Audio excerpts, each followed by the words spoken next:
breathing room for Madison Southern's offense, their first possession of the night. Yeah, didn't really have anywhere to go there. There was a wall of Cardinals waiting for him. So deep in their own territory, the Eagles will go to work. First 10 from the 10, 7:35 to play first quarter. Scott County on top, 13-zip here in the Battle of Elkhorn Creek, presented by Bluegrass Orthopedics. Cal Oaks along with Sam Sutton. I'll have Kevin Conrad with me for tonight's nightcap. Great Crossing in Franklin County at approximately 8:30. Long way to go in this one, but the Eagles need to get something going. High snap, inside handoff, nothing doing in the heart of the Scott County defense as a red swarm took down the ball carrier.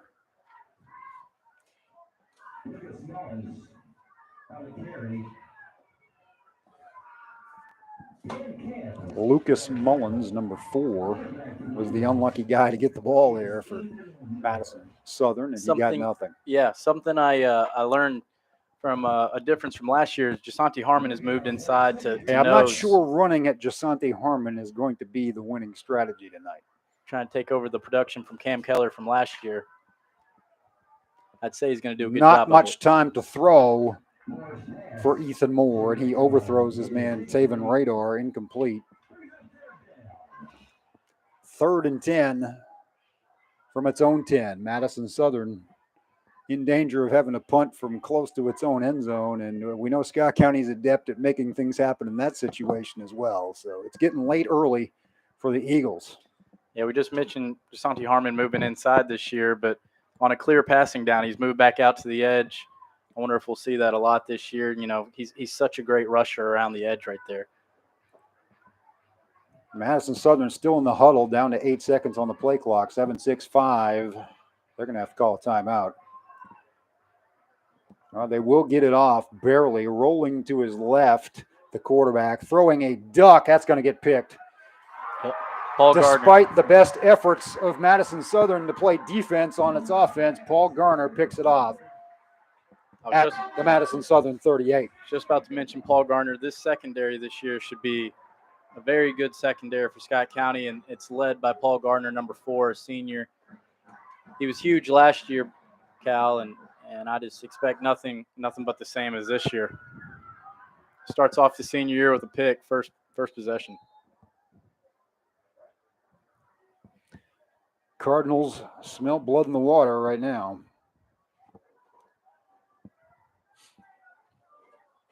Paul Garner, 5th-year senior, as he reclassified after the COVID situation. So he started a year on offense, and now in his 3rd year at safety. Hickey going deep to York, just overthrown, just over the fingertips of the tight end. Got a flag down. I don't know if it'll be a legal formation or if Madison Southern lined up offsides.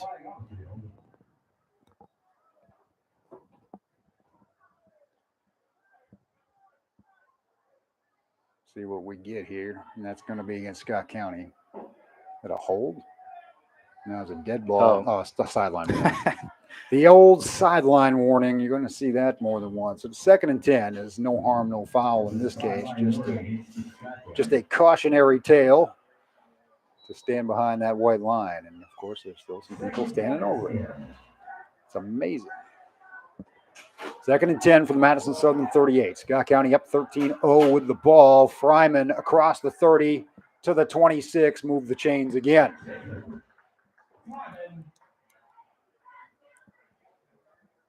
We are not even halfway through the opening quarter, and Scott County threatening to put this one out of reach. As Madison Southern doesn't strike me as an offense that's going to accumulate a lot of points tonight against this SC defense. Freshman Timmy Amongo is checked in at wide receiver. Another quick throw to the left and getting him into the game early. Breaks a couple of tackles inside the 10, 1st and goal. You'll hear that name, Timmy Amongo, as he was a star at Royal Spring in football and track. Has played quarterback, but right now being utilized as a receiver, of course. As Scott County is all set in that quarterback situation for the moment. But it wouldn't shock me at all at some point in a game down the road if you saw him in that Wildcat formation we were talking about earlier. Fikert, nothing there as he gets tripped up for a loss. That's one of the first negative plays of the evening for Scott County, as number 4 for Madison Southern was there, Lucas Mullins. on the tackle. Yeah, back to Amongo. You don't see many freshmen playing for Scott County, and so that just goes to show his talent. And when he checked in, I figured he was getting the ball. It's a short list of special guys. You think of Hudson, Covington, players of that nature. Not many in the time that I've been here, certainly. Hickey, we've mentioned him, starting all but one game his freshman year, and for all intents and purposes, taking 99.9% of the snaps that season. He's under center now. He will pitch it to Fikert, who spins close to the 5. We'll call it the 6, where he's stopped by a couple of Eagles. Number 41, Stephen Whitehead. He was one of their leading tacklers last year, as well as Ethan Diaz, number 90. Third down and long, call it 6, but they are inside the 10. They can, I guess it is third and goal. They can't get a first down without scoring the touchdown. That's right, as Amongo was taken down at the 9 on his catch. Timeout, Madison Southern. All 4s on the clock, 4:44 to play in the first quarter. Scott County on top, 13-0, looking for more. We're seeing all the weapons early, and we're seeing that Scott County is unafraid to throw the football. And we kind of knew that with the veteran quarterback, still only a junior, Andrew Hickey, but all those weapons. Yeah, you had to expect that. I mean, you got Amongo, you've got Lilly, you've got Hughley, you've got Ali. Yeah. And on it goes. We're still the wing team, and I think we always will be as long as Coach McKee's here. But with a third-year starter in Hickey, and especially with how well his progression has gone passing-wise, I expected them to be able to throw it a little bit more, especially with Coach Clay McKee over on the sideline with him. He's always an advocate to throw the ball a little bit. He has definitely moved the offense a little closer to the 21st century, but he it only makes what they do even more way effective. Better. Yep. I mean, it's just going to make guys even more dangerous. Yeah, they stick to their roots of what they do, but they spice it up a little bit, as you mentioned. Fryman, Hughley in position to get the ball here, but on the outside, Lilly again. Will he get his third touchdown of the quarter? Nope, they'll hand it to Ali, and Ali will scamper into the end zone. No problem there. It's a good job blocking right there. Ali didn't get touched till the goal line. 19-0.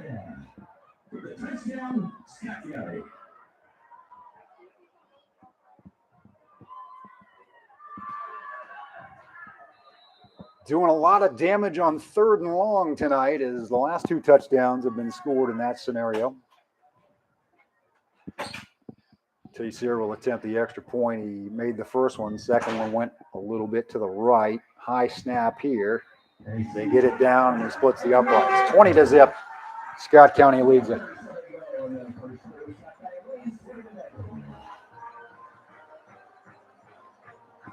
Cue up the fight song once again. Never gets old, Cal. Never gets old. No.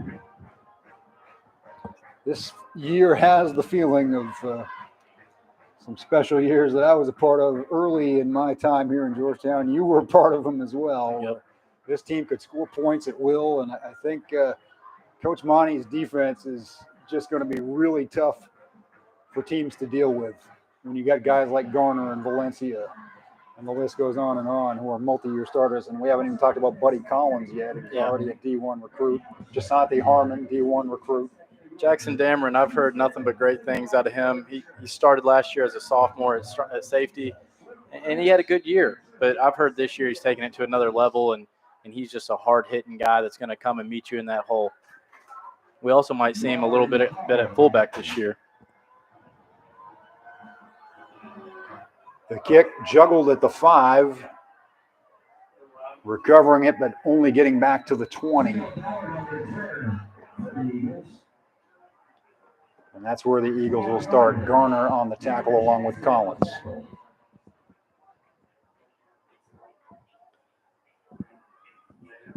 Yeah, as you just mentioned, if this defense can figure out the production that's missing from Elijah Adams from last year, they have a very good chance of being one of the best defenses that Coach Monty's ever had. And I've watched a lot of good ones growing up here, so And that's nothing light to say. There have been some good ones in recent years, certainly, and you alluded to Elijah Adams. That is certainly a missing piece, but there's plenty of guys ready to step in. Yep. Nothing there on the carry as they continue to run up the middle. And guess who got off the pile first? Jasante Harmon. Yeah, he's just a man-child out there, Cal. If you keep running up the middle, the big dog is going to eat. Or if you try to single him. If you're not doubling him every time, you're going to have a long, long night. He is a load at 6'1", 270.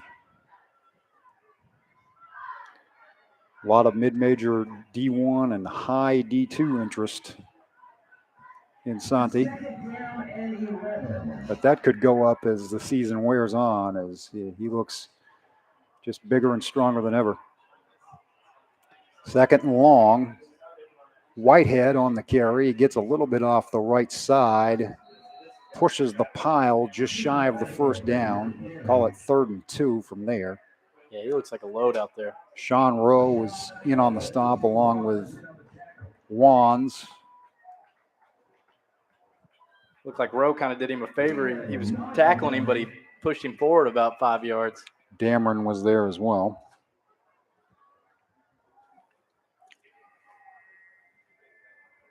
See if Coach Monty comes with a blitz right here. Ball is marked the nose just shy of the 30, so it's 3rd and about 1.5 yards. Madison Southern yet to pick up a first down in this game. They fumbled their first opportunity to get the ball, and then they would have gone 3 and out, but they threw a wounded duck interception. That might not have done it, as I believe it was Whitehead again up the middle. Nope, they gave it to Mullins, but the result is shy of the stick, so it'll be 4th and about 1/2 yard. We do have a flag down. We'll see if it's just a sideline warning or that could be. Looks like a legal formation. Yep, it is exactly the equivalent of a false start. And smartly, I think Scott County will take that penalty, because you'd rather have 3rd and 7 than 4th and inches, I think. No doubt.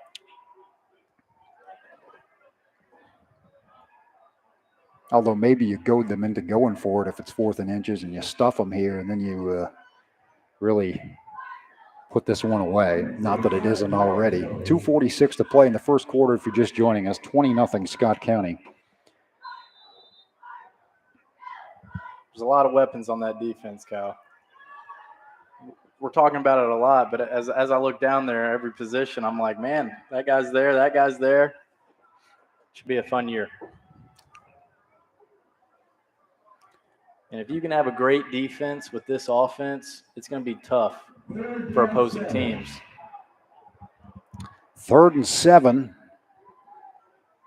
Whitehead takes the handoff out of the shotgun formation. That was an interesting call. I think they're a little bit gun shy with Garner having already picked off a pass, and it will be 4th and long, and I'm sure the Eagles probably punt here. Yeah. I'm sure, as usual, Scott County will come after this punt, and it wouldn't shock me one bit if they get it. Buddy Collins back deep to return.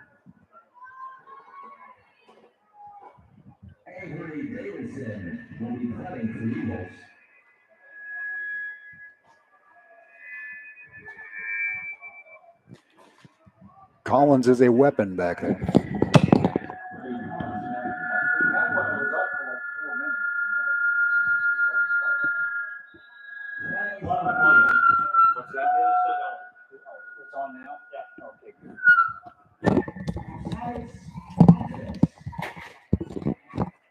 Thank you for joining us tonight. If you're on NFHS and or if you're on the YouTube, which we understand is up now, we had a little bit of opening night difficulty.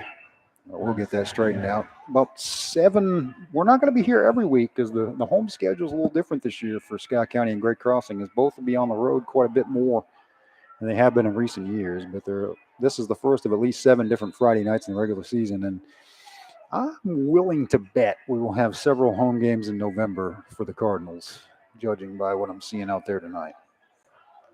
I would second that. We'll definitely see when, not to look forward, but when the Cards play Boyle County, is there a 4A power?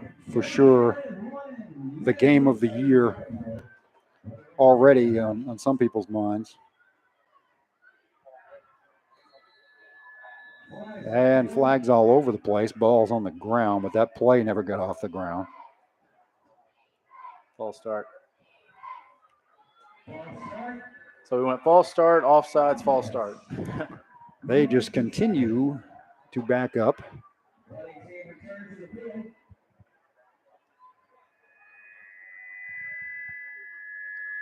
There is a lot of feedback in this press box tonight. And I apologize if any of it comes through on the air.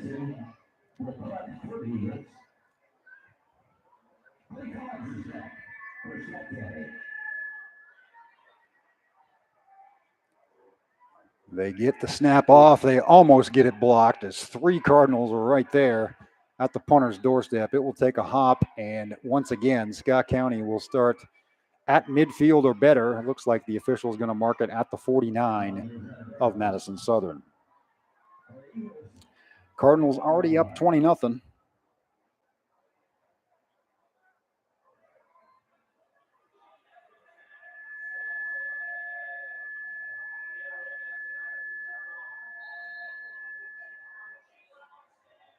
Even before we were on the air, Sam and I heard that feedback during the national anthem, so we don't think it's us.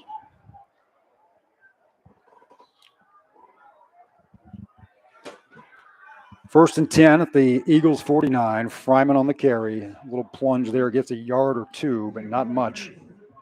The Eagles have seen that a few times now. What it does is it softens up that belly, and they have been able to strike outside, both with the run and with the pass. Lily's got a lot of room out here, Cal. I would not be shocked if we see a go ball. Lilly has already caught 2 touchdown passes tonight, one in which he was completely uncovered, another when he got a nice block from Hughley at the end. Instead, they will dump it to Hughley on the little screen, and reading it well was Gino Ballard. Yeah, that was a good play by Gino Ballard right there. Going to be 3rd and long. The Cardinals have thrived in 3rd and long tonight. They may or may not run a play here before the end of the first quarter, as there's 30 seconds on the play clock and about 15 on the game clock. They will hurry up to the line. Hickey under center.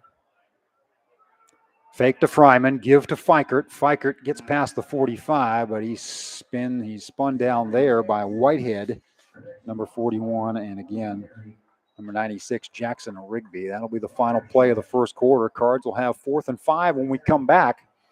They lead it 20-0 and looking for more. Let's thank some of our sponsors who make this coverage possible here on NFHS and YouTube for you throughout the football and on to basketball season as well. Of course, tonight's title sponsor, Bluegrass Orthopedics, serving athletes of all ages.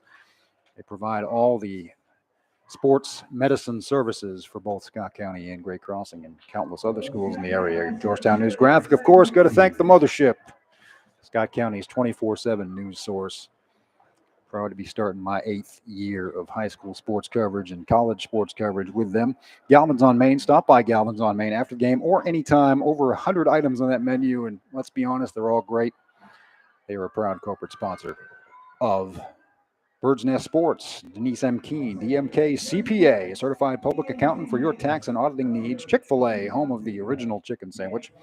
Clark's Pump and Shop, return, refresh, refuel. Clark's Pump and Shop with 4 Georgetown locations.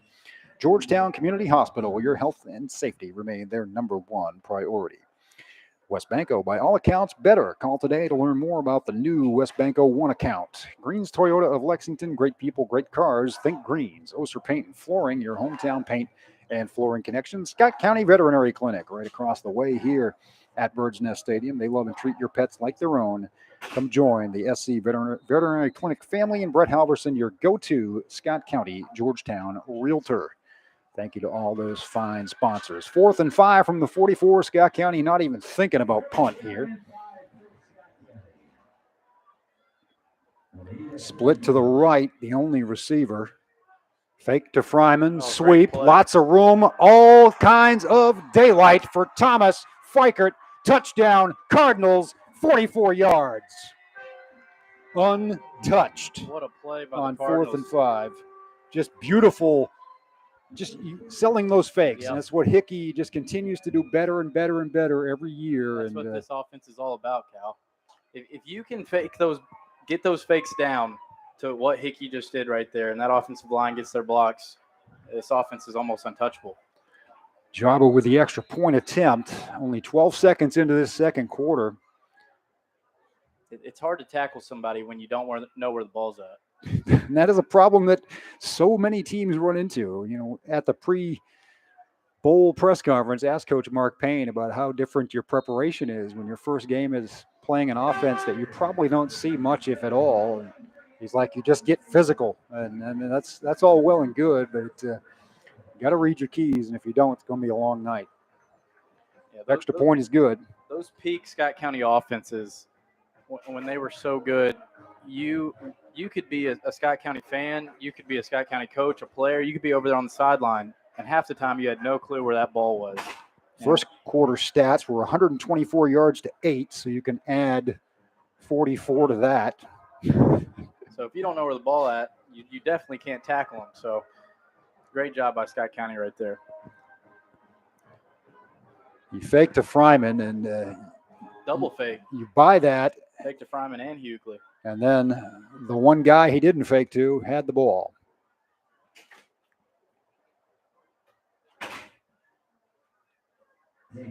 Faked the belly, then the cross sweep, then gave it to the opposite sweep to Fiker, and had that Madison Southern secondary spinning all around.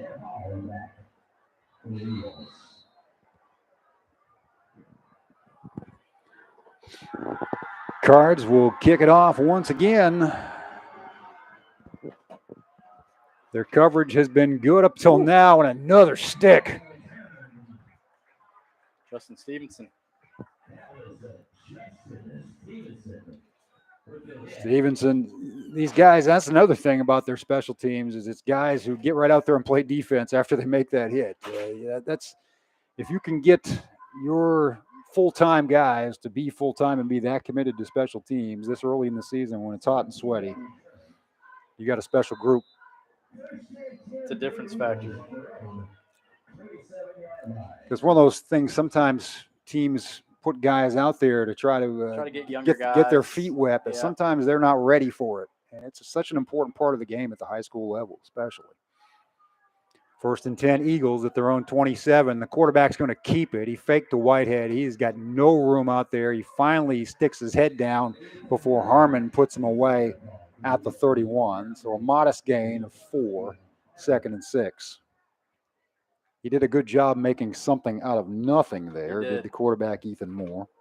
He was 0 for 2 throwing it in the first quarter with 1 interception by Garner.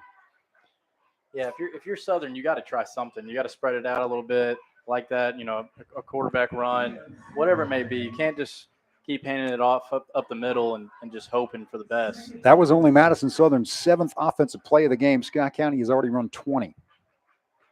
And they've scored on 4 of them. 27-0, 10:58 to play in the half. Moore in the shotgun.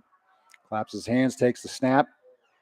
Handoff, pushes the – nope, they do have a flag on the other side, and that's going to be another false start / illegal formation, I think. Looks like an official's timeout. No, Madison Southern timeout. Or was it maybe a delay game, but they got the timeout in? Oh, that could be. So they waved off the flag. That looks like the clock was running down. We already have the cramps kicking in down there as trainer Dan is working with someone. It's not blisteringly hot, but it is still August. It is still not cold. This is not football weather per se. It is a seasonable night for August, but probably in the low 80s. And a nice little breeze today for most of the day. Can't speak for right now. It doesn't look like the trees are rustling much. So that's a great thing about Kentucky weather, Cal. Wait a minute or two. They used to say that in New England too. If you don't like the weather, wait 5 minutes. Well, First few games of the season, you're sweating. It's terrible. You're getting cramps, and then you get to the playoffs, and you're like, man, can I find a heater somewhere? I want to go to the bathroom. It's something. If you go with the heat index and then the wind chill, there is probably about 120-degree difference between opening night and week 15 or 16. No doubt.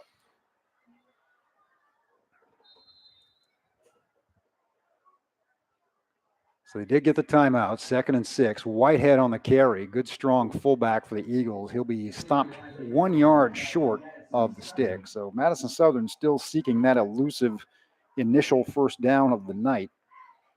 They'll have a good shot here on 3rd and 1, you would think, although we've seen them stop for nothing or less on several occasions at this point. Yeah, he's a big man to take down one-on-one. That was a good job by Justin Stevenson tackling him in space right there. I would kind of expect the same thing from Southern here. Go with your strength, I would think. High snap, Whitehead stuffed. Harmon was there first. Yeah, that's the one guy I wouldn't go one-on-one with. Rowe involved as well. Valencia came in from the backside late, and it's 4th and 3 after a loss of 2. Looks like Southern's going to stay out there. I mean, at this point, what are you going to do by punting, right? You're just going to give the Cardinals the ball, and they're going to go down and score anyway. So, nope, they're going to punt. That was a long conversation. Made liars out of us. Yeah, they were thinking about it. But I wouldn't have blamed it if they did. 4th and 3 from about the 35. Like you said, how much more yardage are you going to get by punting here?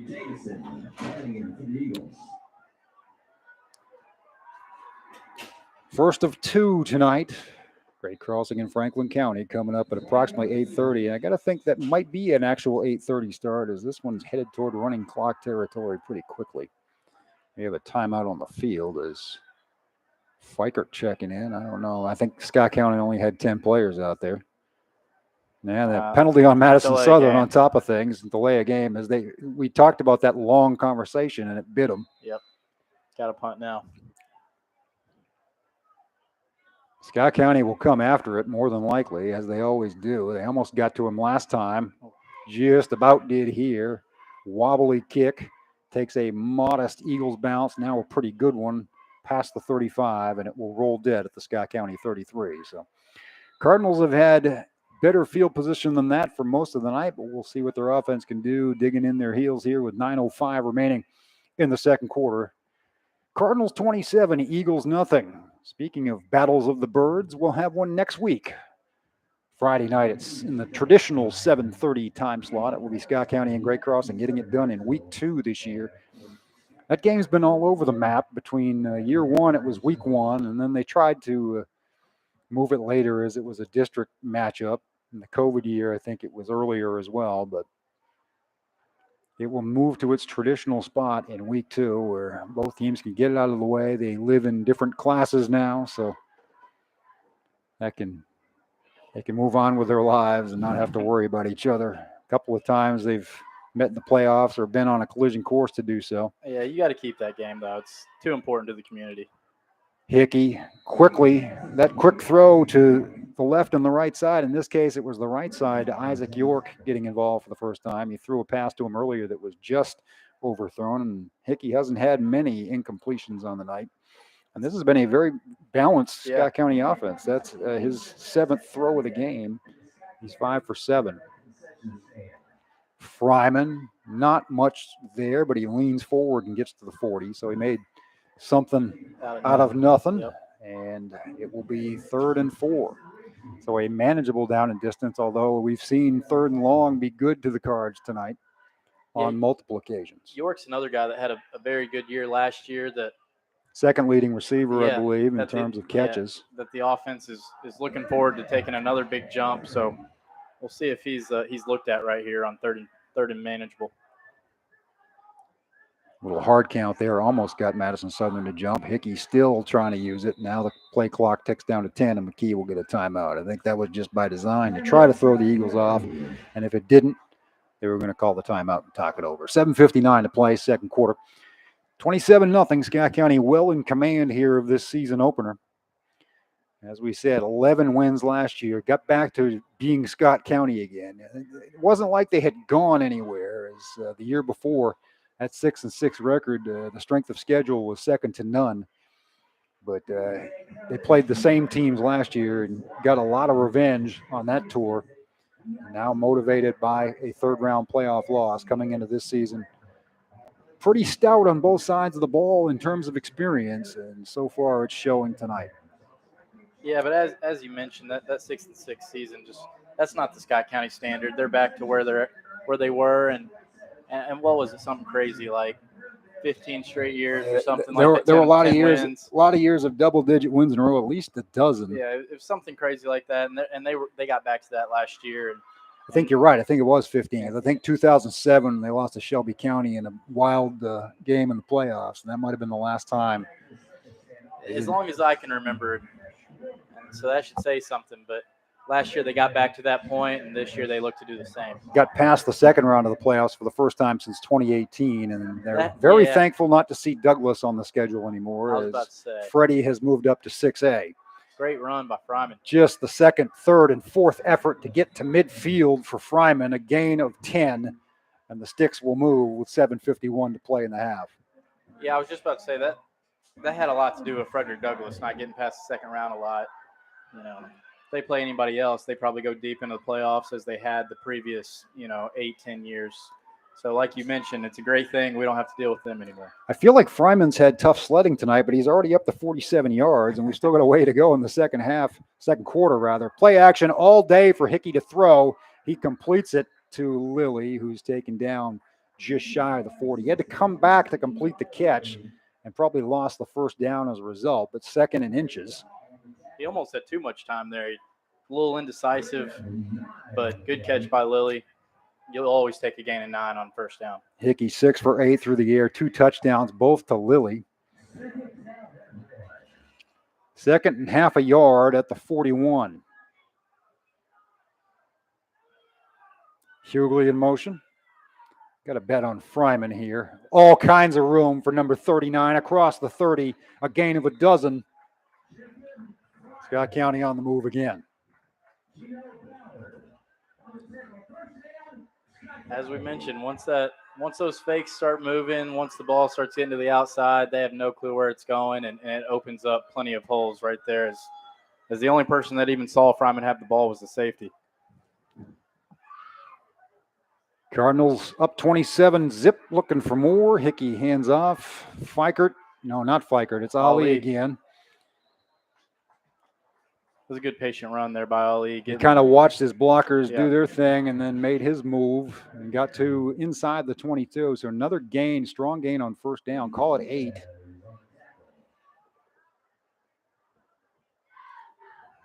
Cardinals in the red tops, black bottoms, black numbers.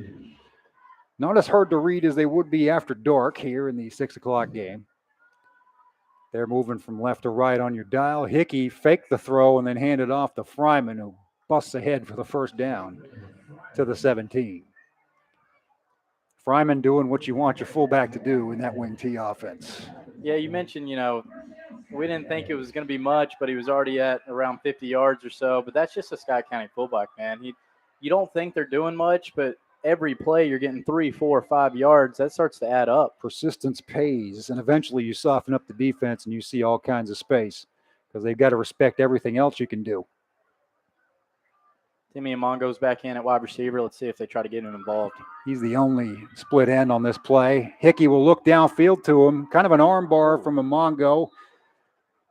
The Eagles didn't really play the football, so I guess you could have gone either way with an interference call, and instead they chose a no call. So it'll be second and 10.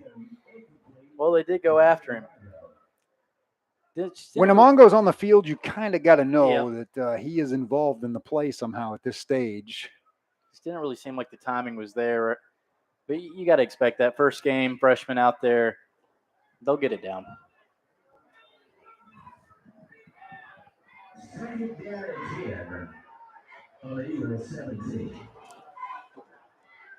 Second and 10 at the Mad South 17. Fake to Fryman. York on the sweep. You don't see many reverses with Isaac York, but he'll run one here and take it close to the 10. They'll spot it inside the 11. It will be 3rd and 3. Now what do you do? I'd put my money on a Jacob Fryman. I think so. Fullback run right here. Think so. He can punch it down to the 5 at least, and maybe he'll walk in. You never know. They might be looking for something else. Fryman, second effort, bounces off his own man and gets to the stick. 1st and goal at the 7. Yeah, it looked like he ran right in the back of Isaac York. If he doesn't do that, he might He's have a probably touchdown. still going into the field house. But nonetheless, first down, Scott County. They can't get to the running clock on this touchdown, 36. So even with a 2-point conversion, it would only be 35. So McKee didn't chase points after the first missed PAT on the second touchdown. Ooh, Sweep and a good ankle tackle of Fikert by number 3 of Madison Southern, Gino Ballard. Gino Ballard's been impressive to me, Cal. He's made some great plays on defense and some plays where if he doesn't make them, Scott County's got a couple more touchdowns. 5'10", 160-pound senior DB. 2nd and 6, so give him a yard, maybe half a yard on that carry. Fryman inside the 5. Not much more than that as Whitehead took him down. I'll give Madison Southern credit. You could easily quit right here. You're already down 27-0. It's not halftime, and they're still playing super hard and making plays. They're not making it easy on Scott County right now. Madison Southern took this game, wanted to be ready for what's to come here in a loaded 5A division. As some coaches have said to me, and I agree with them, last year it was certainly true. 5A, top to bottom, as strong, if not stronger, than 6A. I would agree.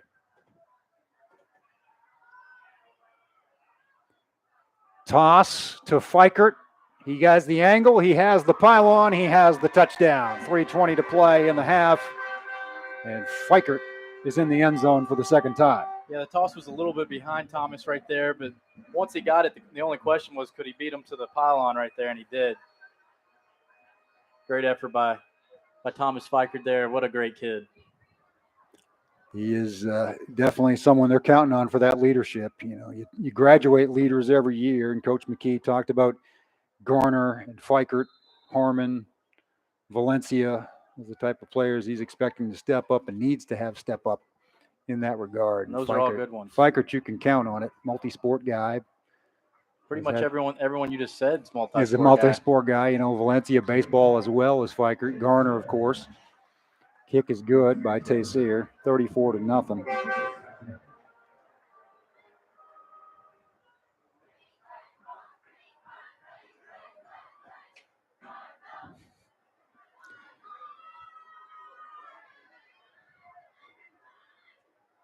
Fikert with 2 TDs, Lilly with 2 TDs. Ali had the other one, 34-0. Madison Southern's offense, still think they're without a first down to this point. Yeah, I don't think they did. They were close. They were close and had a got delayed backed game. up. That's been the bugaboo for them as they've gotten backed up with delays of game and false starts.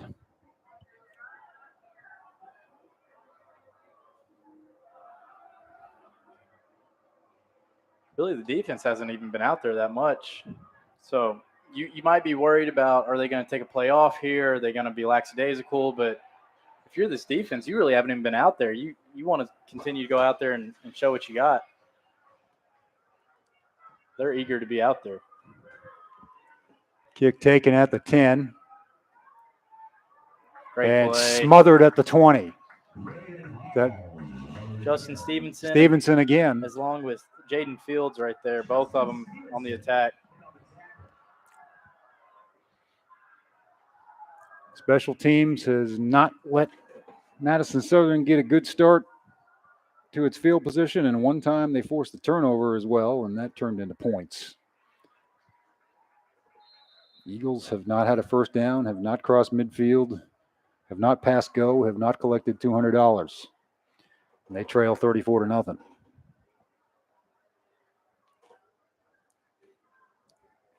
First and 10 for the Eagles. Just outside the 20. The quarterback is Ethan Moore. junior, 6'2", 185 pounds. He is running for his life right now. Finds a little bit of room over toward the Scott County sideline. Welcome to high Catching school him football. and throwing him out of bounds is Timmy Amongo. Great pursuit speed from Amongo, as you might expect. And already seeing him make an impact on both sides of the football. Yeah, it looks like on this drive at least that Jaden Fields has moved to safety with Jackson Dameron moving down to linebacker. I don't know if that's if someone's hurt or they want to try it out, but a little interesting twist there.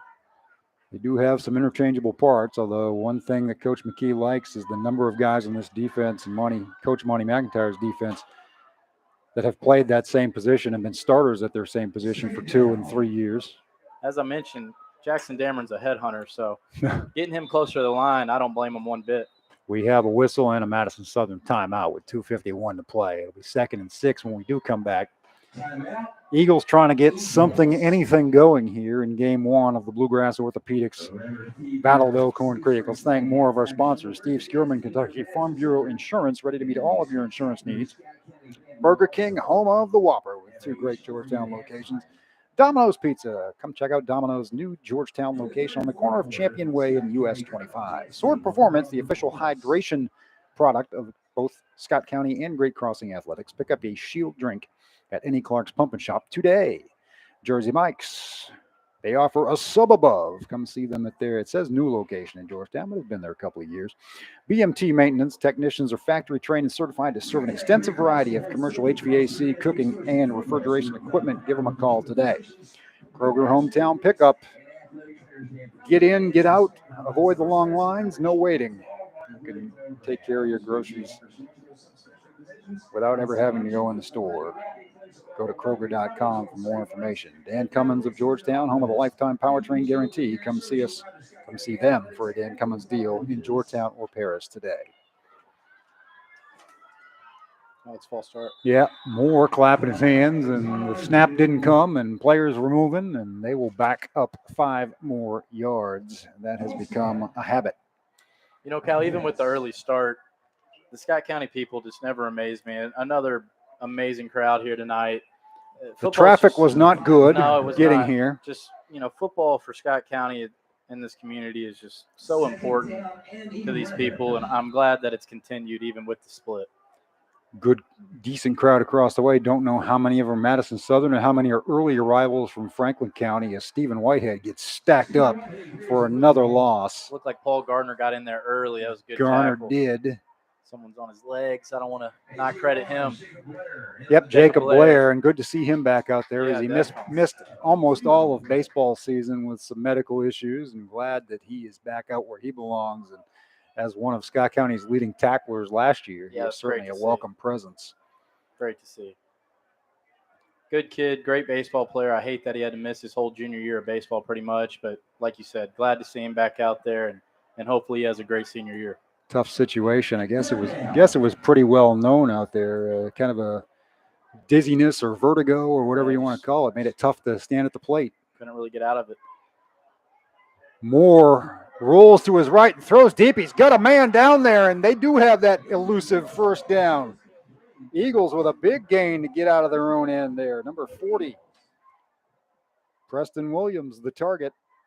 Tight end, a load at 6'2", 235, but he did a good job creating space and beating his man. And maybe a little bit of a blown coverage too. I don't want to be mean or anything. You get a little sucked in to them just running the ball, and the quarterback gets out of the pocket and gets one downfield, and you're kind of in catch-up mode at that point. And if you're the Scott County defense, you really don't want to give up that goose egg now. Madison Southern at your 35 if you're the Cardinals, and 90 seconds to play with here. Whitehead, nope, it's Mullins on the carry, and he gets tripped up. Blair again on the stop. Yeah, that was a good play by Blair, because if he doesn't get him, he might still be running. Mullins had some space up the middle, but Blair got him by the foot. Ball at the 32, 2nd and 7. Time's a wasting for the Eagles. 109, 108, 107. A lot of time getting this play in. Well, Sean Rose back in at linebacker and Jackson Dameron's back in at safety, so I guess that experiment's over for right now at least. Just try to give those guys a little bit of more of a breather than you might normally do Get a later in the breather, season. see some different formations, different guys, different spots. Get some other guys in the game Yep. for sure. Moore again rolls to his right. Now he keeps it left. Scramble to the 25. Good taken down. tackle. Amongo again on the pursuit. He's right at the marker. Clock will stop with 37.2 seconds to play. They'll move the chains. It's a 1st and 10 for the Eagles.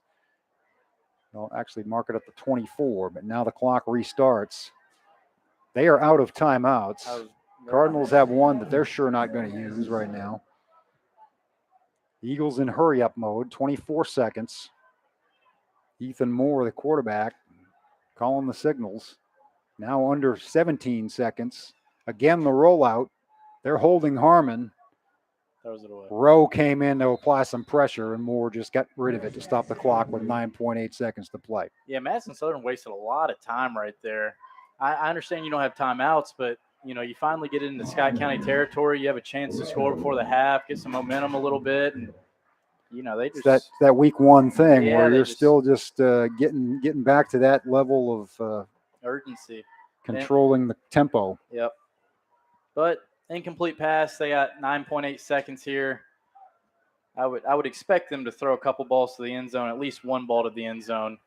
At this point, why not try to get a quick touchdown?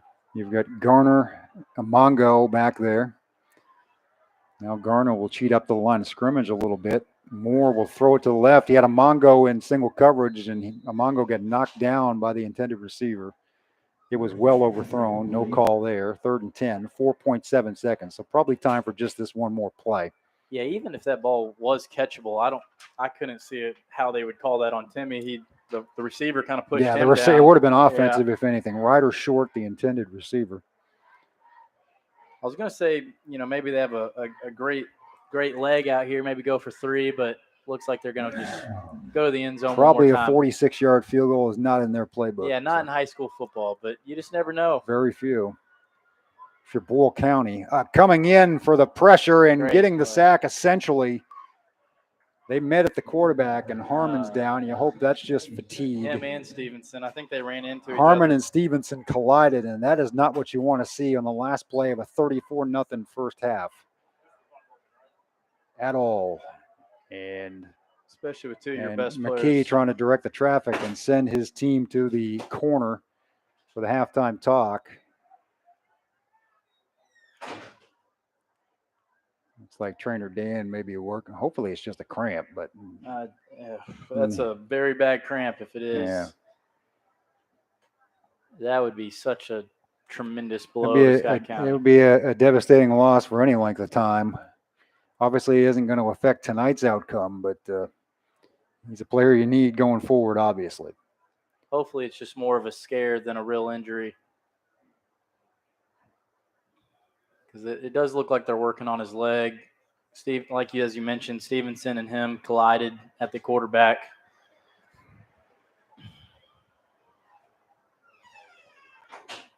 Hopefully it's just a roll up and not a serious injury.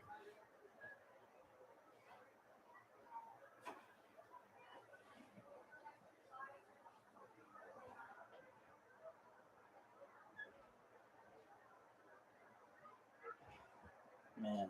Just, we've opening night injuries. Any injuries are never good, but you think of opening night, you think back to Grayson Miller and that scenario, and you just hope it's nothing like that. Yeah, that was depressing.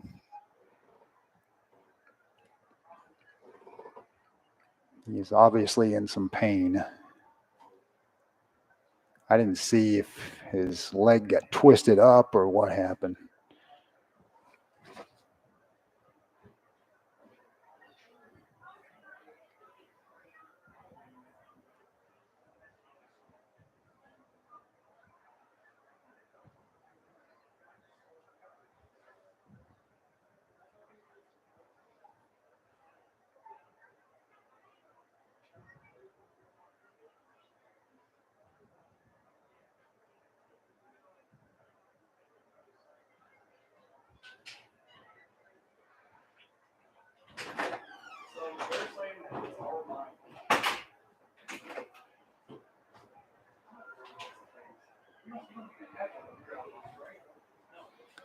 Still down is Harmon. Up to a seated position now. Going to take some help to get him wherever he needs to go, I'm sure, at 6'1", 270. A lot of concerned Cardinals and you don't normally training see staff around a him. halftime crowd this quiet. He's gotten up, but he's not putting any weight at all. And prayers up for that young man.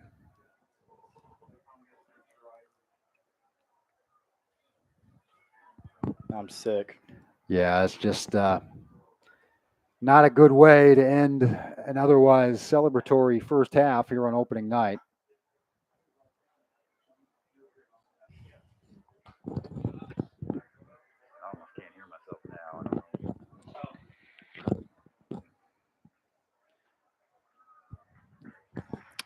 And Harmon getting a lot of help as he is carried to the sideline.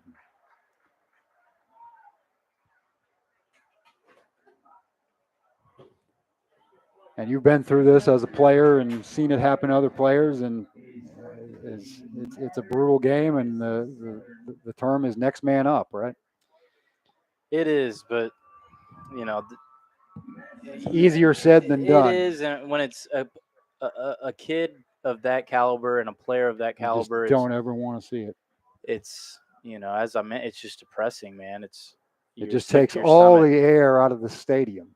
It does. And you can even see the Cardinals over there in the end zone. It's normally it'd be pretty hype after putting 34 on the board in the first half, but subdued at best right now. When that's your brother, that's your teammate, that's your guy that lines up next to you, that's went through all those workouts with you. You feel sick over there. That's your guy that you got to worry about now, and you don't know how he is, but you still got to focus on the game, and it's just so many emotions. And if you're a player or a coach, of course you care about the kid and everything, but that's probably top 2 best player on your team.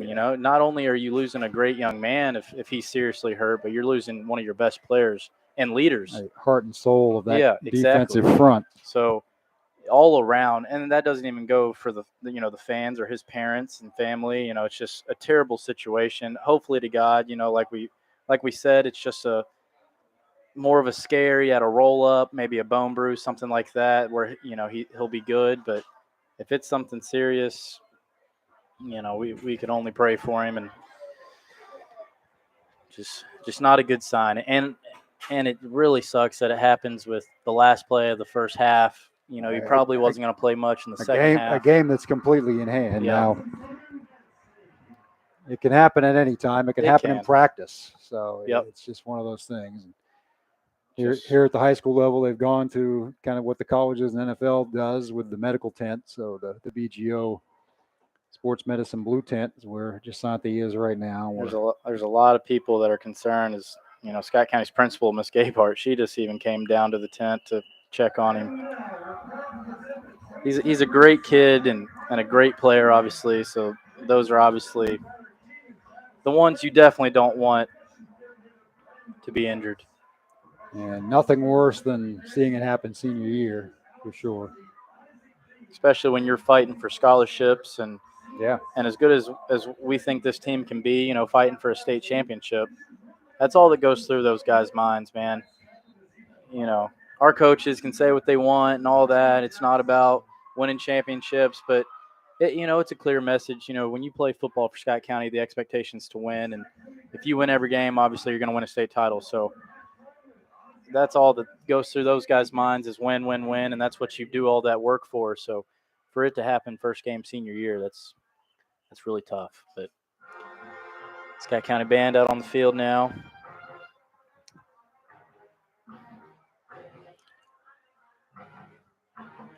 Still a huge band. I remember when it covered the entire field. Yeah, they used to say the largest band in the land, but I don't know where that's at anymore.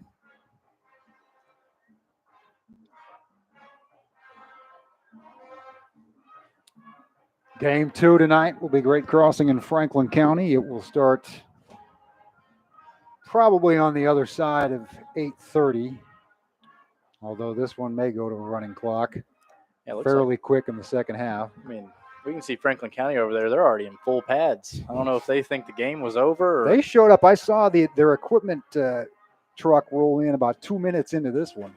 Yeah.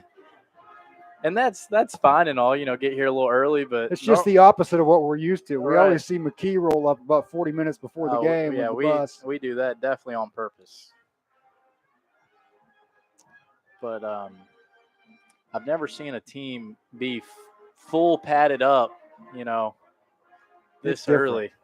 It's different. Maybe he wants to get them acclimated. I know Coach James, having a younger team this year than any of the past few, he's trying to build the same mentality with a younger group. And how are they? I know they had a lot of good seniors last year. I mean, they've had a great run here of 3 They years. They have. got to a state final, lost it on the final play, and then 2 other years got within a few minutes of going to Kroger Field in the semi-state round, lost to Corbin last year.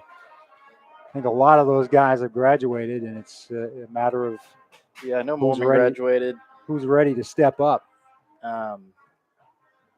They had another really, really good player. Played linebacker, fullback. Number 3, I can see him, but I went from the last 2 years kind of knowing who everybody was at the media day to seeing a bunch of new faces. yeah, he had to have graduated, but he was all over the place last year against Scott County. He was big and physical and strong, and he was a really good football player. Ty Taylor is a senior receiver. Gavin Hurst is a senior multi-sport athlete for the Flyers as well.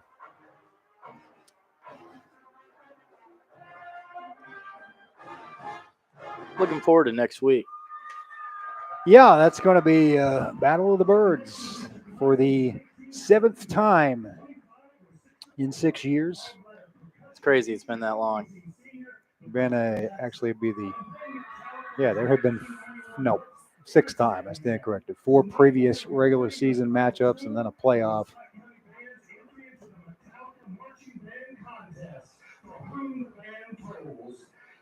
You say something about a Metallica marching band contest?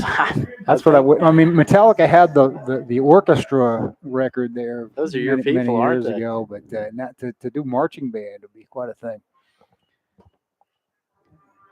All these bands try to shake things up. I know Def Leppard has an album out now with Royal Philharmonic or something. This is not Metallica. This is Chicago. But anyway. A man that knows his music. A man that knows he's sweating to the oldies up here. The AC is not working It is so not hard on. It is not. But it's a good thing when we're here in November. Everyone else is freezing. We'll take that. We're wearing take short the windows sleeves. closed. And have a happy. There's been plenty of times I've had to take off my sweatshirt up here. Yep, for sure. So for this second half, though, Cal, you got to think how Scott County is going to react. I know we keep talking about it, but how they're going to react. It's to the their elephant in the teammate, room right now. I mean, you've lost certainly for the night. When the Grayson Miller, when that happened, it was a different story because we were in a very tight game against and all that. Yeah, good team. And then when you're in a tight game against a good team on the road, and that happens to not only your best player. I mean, the guy was going to Michigan State. That sucked all the life out of our team, and we ended up losing a game that we thought we could easily win. And obviously, that's not the case here. We should have it in hand, but still, it's hard to play when a teammate goes down like that.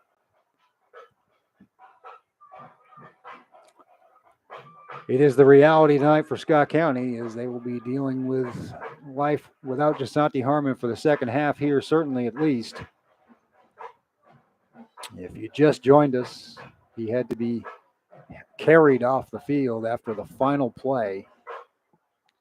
Madison Southern had finally crossed midfield for the first time all night. Just kind of a desperation Hail Mary type situation, and met at the quarterback with a teammate. I didn't see if there was a collision or what, or if his knee just buckled or Certainly won't speculate on what the injury is, but from what I saw, obviously we have no clue what the injury is, but from what I saw is Justin Stevenson and Jasanti kind of met at the quarterback. The quarterback made a nice move up in the pocket, and they clipped his feet, but as they were clipping his feet, they ran into each other. I'm not sure what part of who ran into what, but there was a collision between three people that obviously left two of our guys shaken up and Jasanti down longer.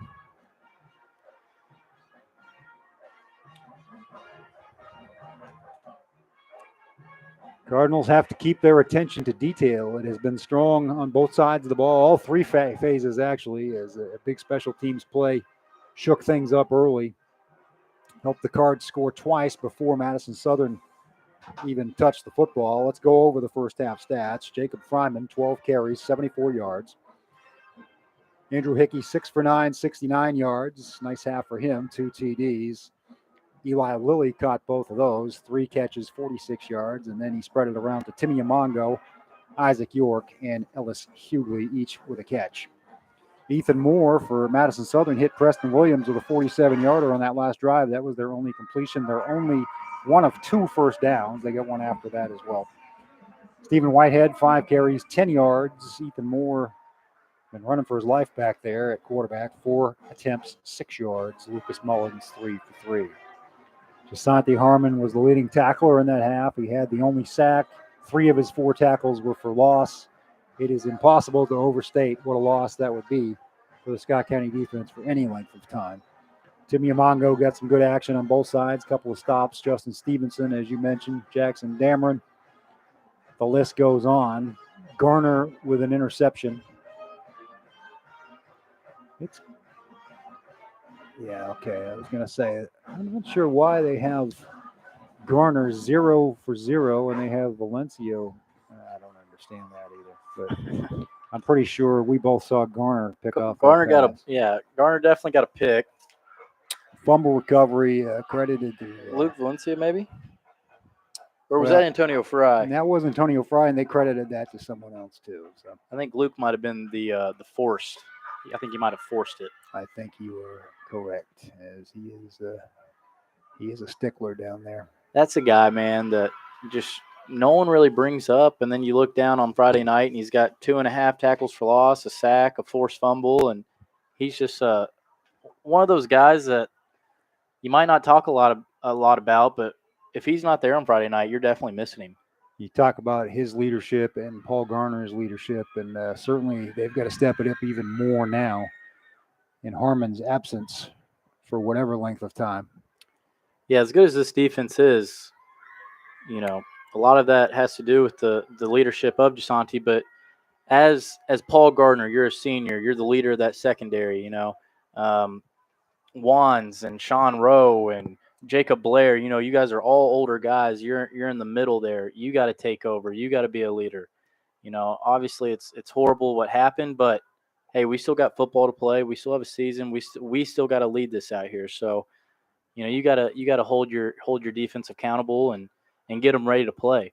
McKee just walked into the medical tent to check on the young man. Just a tough situation, as Scott County will have to. And as we've mentioned a few times, he's unfortunately had to gone through this before with Grayson Miller back in 2014 or 15. Yeah. 14 or 15. 14. But and that was a huge blow, A lot of people believe that if we had Grayson Miller that year, we could have gone very deep in the playoffs. But you lose a guy like that, and we ended up losing, I think, in the second round of the playoffs. It was 14 because in 15, as a true freshman, Grayson involved in that Michigan State play. It was 14 because that would have been my freshman year. So bringing the stretcher out for Jasanti Harmon. So that's terrible. Not good. Not at all what we want to see.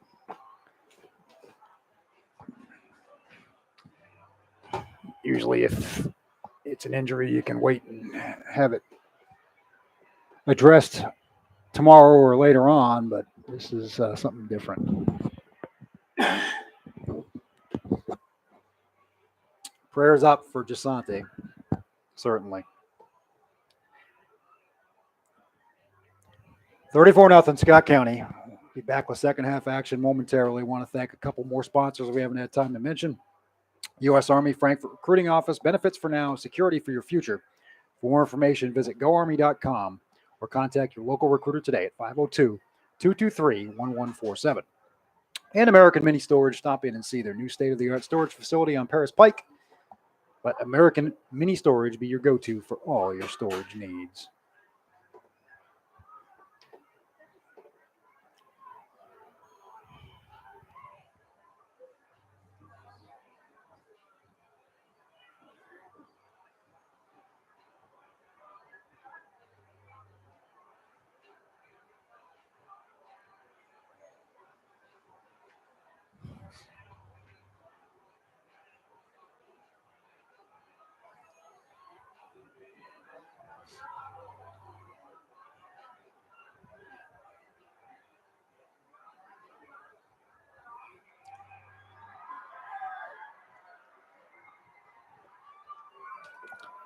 Them bringing the stretcher out, Cal, that almost makes me think maybe obviously we don't want to speculate, but no, it's obviously not it's not a run-of-the-mill situation.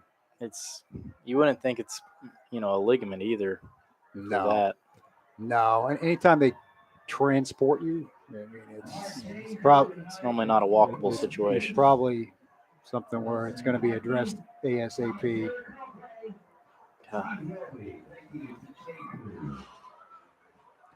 See Coach Monty McIntyre down there as he kind of tiptoes between the video tent and the medical tent. And he knows his work is now changed for tonight and probably for the foreseeable future with this defense. Doggone it.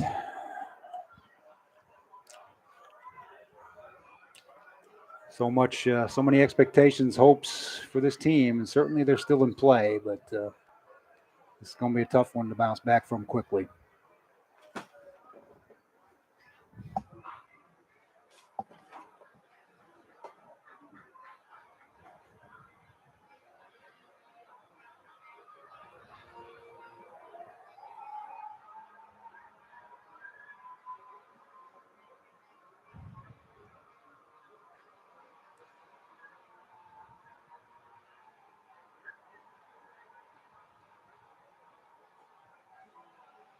Both trainer Dan Volpe and Coach Fee down there trying to help Jasante onto the stretcher along with the EMS personnel. Just not a scene you ever want to see.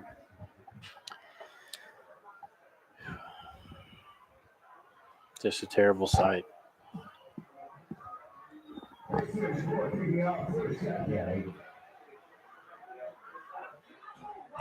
Scott County will kick off.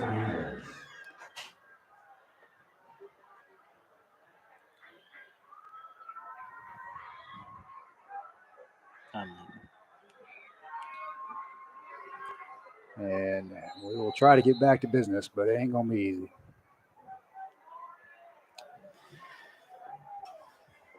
Pray for a quick and speedy recovery for Santi. All you can do.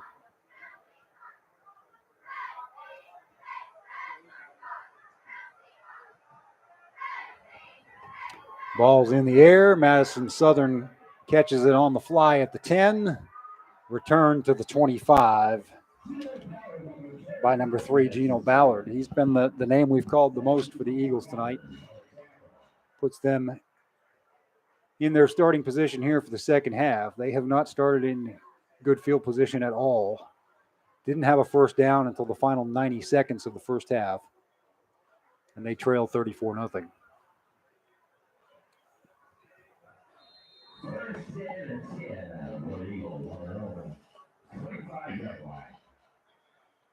Moore in the shotgun, fakes the handoff, rolls to his right, wide open, and we were suspecting that the Cardinals would certainly have a letdown, and it played out there as a blown coverage and a long gain down to the Cardinals 20.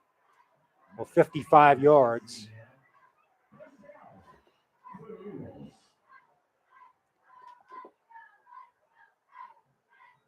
Cardinals aren't in any danger here on the scoreboard, but they've got to find a way to press on.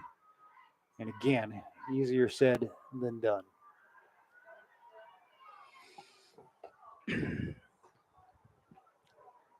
And off the Whitehead, stuck Good there at the tackle. line of scrimmage. Good tackle by Luke Valencia. That might help things get fired up a little bit as LV, number 10, first on the scene and flexes his reaction. 2nd and 10. Ball at the Scott County 21. Madison Southern's deepest drive of the night. They were in Scott County territory to end the half in ill-fated fashion for the Cardinals. Clock ticking, under 11 minutes to play, 3rd quarter. Whitehead again. He's a load to bring down, kind of in the vein of Fryman. Similar build. He pushes the stack to the 15. It'll be 3rd and 4.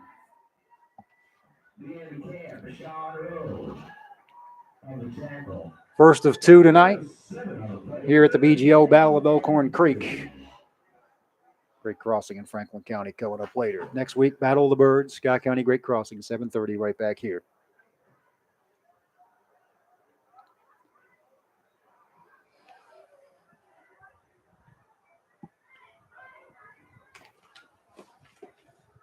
Braden Hall, a receiver who caught that 51-yard pass, split out to the left. Instead, they will hand the ball off to Mullins, and Scott County strung it out and held it to no gain, 4th down. Great play by Sean Rowe, but we got a flag down.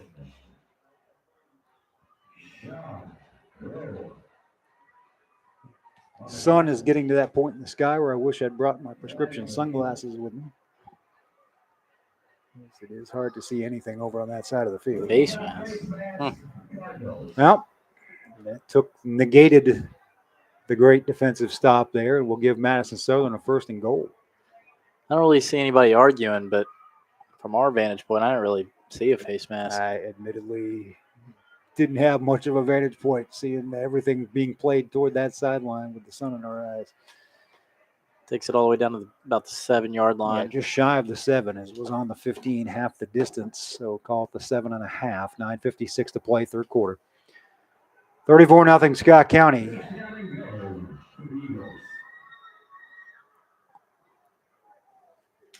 Mullins to the 5 before he's covered up.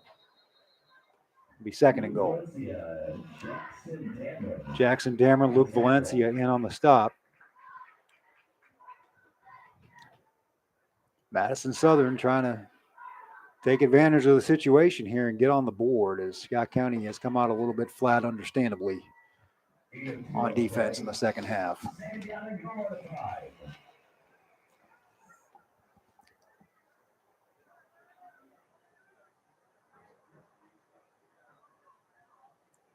Moore will keep it, and he will score. Eagles are on the board with 9:13 to play in the 3rd quarter. And they're celebrating like they won a playoff game.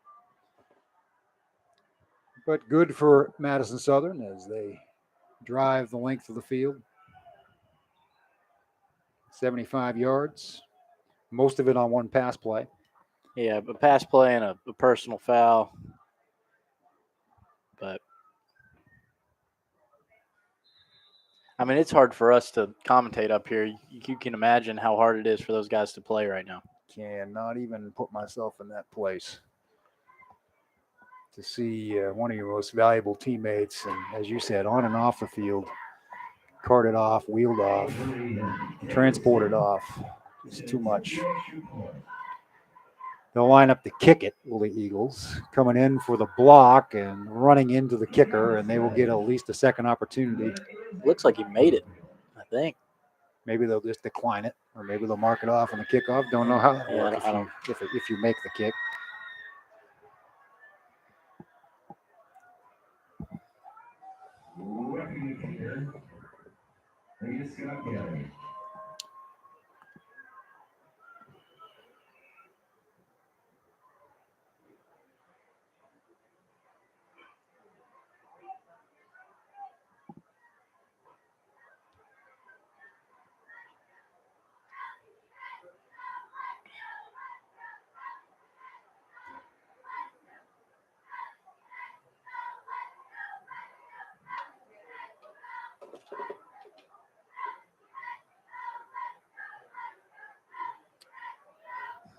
34-7 Scott County lead, but certainly not a celebratory atmosphere at this moment.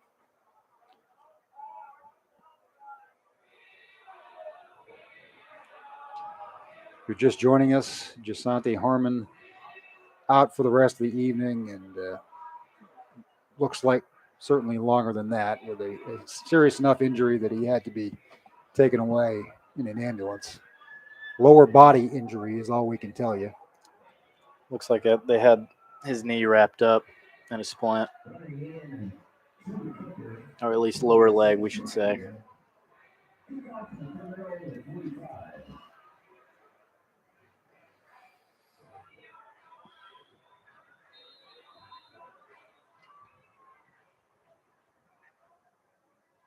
Onside kick.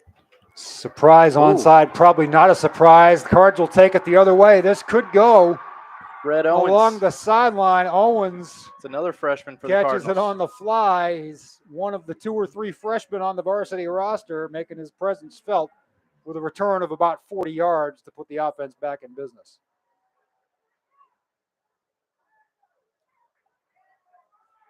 That was a good play.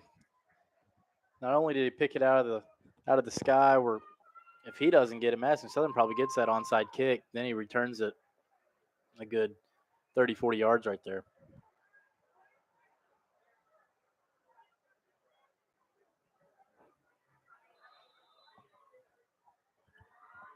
At the Eagles 18, Hughley on the carry across the 15 before the rugby scrum. He continues to churn forward to about the 10. That worked out, but thought Ellis might have cut that up a little too soon right there. He had a lot of room to the outside.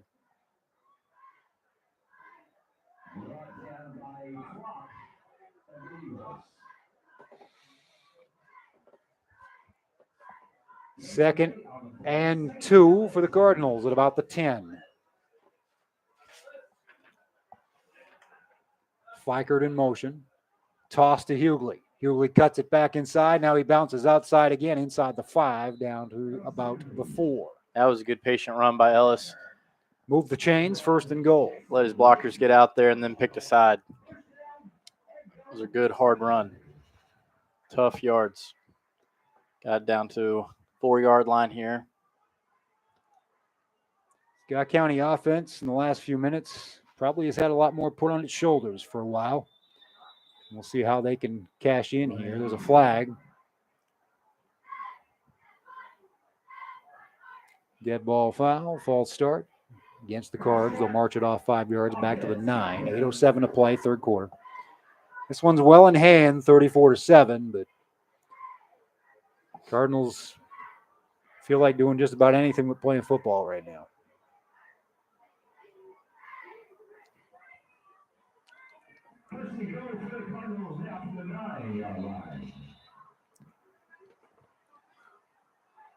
Fikert in motion again, right to left.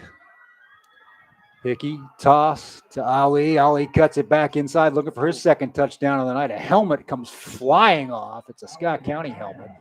It's a lineman. It's like Crace. 6'1", 200-pound junior guard, and he'll have to come out for a play. Ball marked at the 3, 2nd and goal. Dia got 7 back after the penalty. Fryman punishes a couple of Eagles across the goal line. Touchdown. With 7:40 to play in the 3rd quarter, the Cardinals increase their lead back to 40-7, pending the extra point. That's what a Scott County fullback does right there. You know, just run over a couple guys, get a few hard runs, and hard yards, get a touchdown.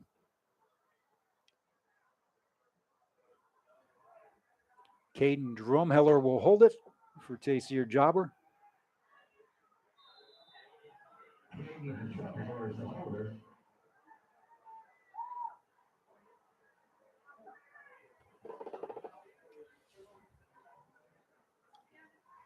Kick is up, and it is on the roof. Good. 41-7. 3-yard touchdown run for Jacob Fryman. his first of the night as he continues to close in on 100 yards. You know, being a a Patriot guy like yourself, I'm surprised you haven't brought up Damian Harris yet. You know, I want if Madison Southern had done anything with the running game to kind of get some momentum going early, I would say, well, you would expect this from the. He's now former Patriot. Yeah, I was about to say, Harris, so I'm not as fond on him. No, especially when you go to potentially a division rival, I guess. He gave you a few years. Honestly, he just kind of fell out of favor with Belichick. Yeah. It became kind of Ramondre Stevenson's team. And then now, obviously, with the signing of Zeke Elliott, they've got a 1-2 punch there for what they hope will be some upward mobility in a very tough AFC East. All four teams Yeah, I was about to say. on any given Sunday could be pretty dangerous, I think. Division you guys used to run, now you're the it is indeed the underdog in it. It is indeed. You could easily say they're the pick to finish last. It's the NFL.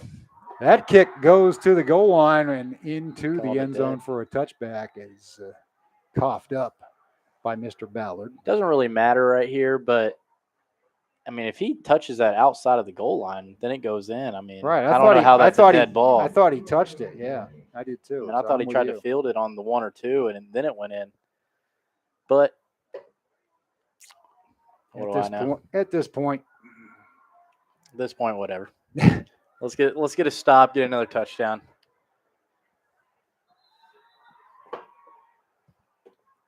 Hopefully, we don't have any breakdowns here. A couple guys falling asleep. And it can happen in games like this, but you just got to remind yourself you're still out there.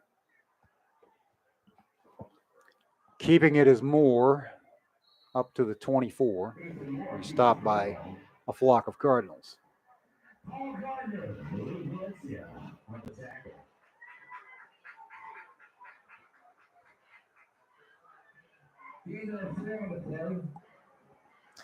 You got Jackson Damernat weight-wise this year, 180. I think he was about 160 last year, Cal. Yeah, he's not missed first hour. He has not missed first hour. It's a great quote. Never miss first hour. 2nd and 6 for the Eagles at the 24. Almost a botched handoff there, but they got it taken About care of 3 and squared yards. away. It pushes to the 27. So Madison Southern obviously finding more success up the middle than they had Yep. with Harmon in the game. Yeah. First hours where boys become men. Where freshmen and sophomores become well-sculpted juniors and seniors ready for the Friday night pressure.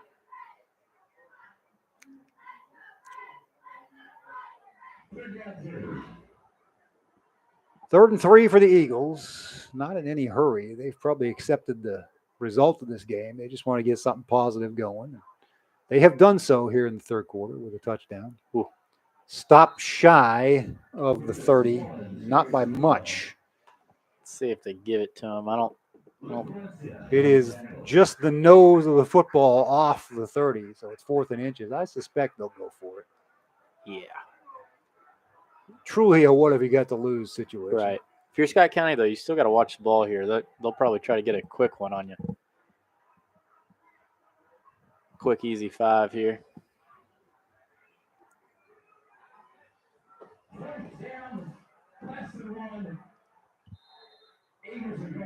Moore looking like a quarterback sneak. And now we have a timeout on the field. I think Madison Southern. Nope, Scott County will try to talk it over as Coach Monty. Yeah, he didn't like that. Go out. We might be up 41-7, but if you know Coach Monty, he does not like to get yards or scored on. So, he's already obviously had a tough go here in the past few minutes. They took the 0 off the board with that touchdown drive, and on top of the loss of Jasante Harmon, and now the defense just trying to get something going momentum-wise, and a stop here would certainly help the morale. Yeah, it'd be huge. You get a stop here, you'd have to imagine you're going to get some type of points out of this drive. I'd put it in running clock.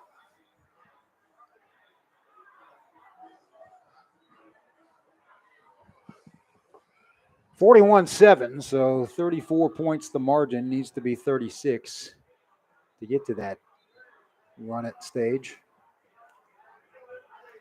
Almost looks like they moved the football back a little bit.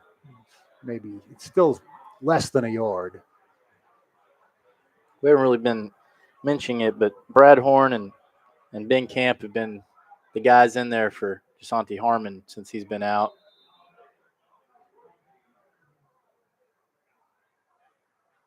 And Madison Southern jumps. So all that gesticulating and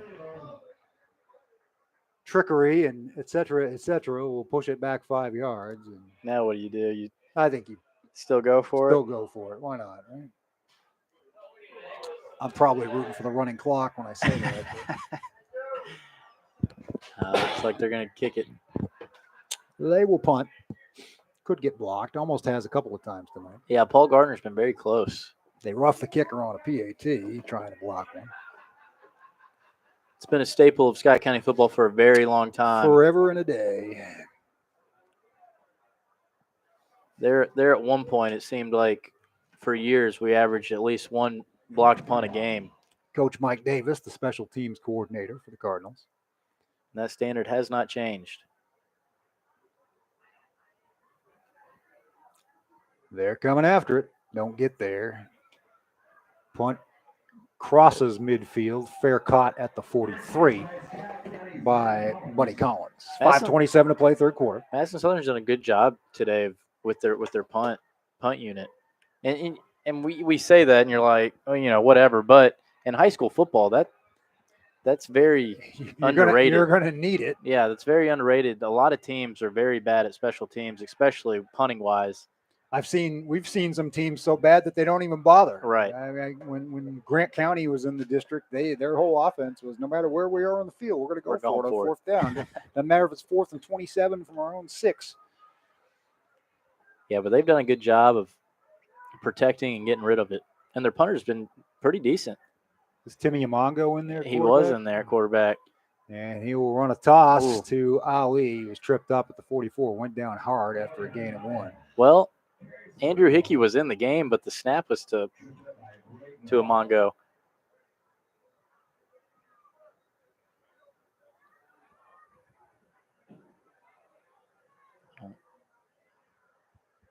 Looks like he's going to go out wide here at wide receiver.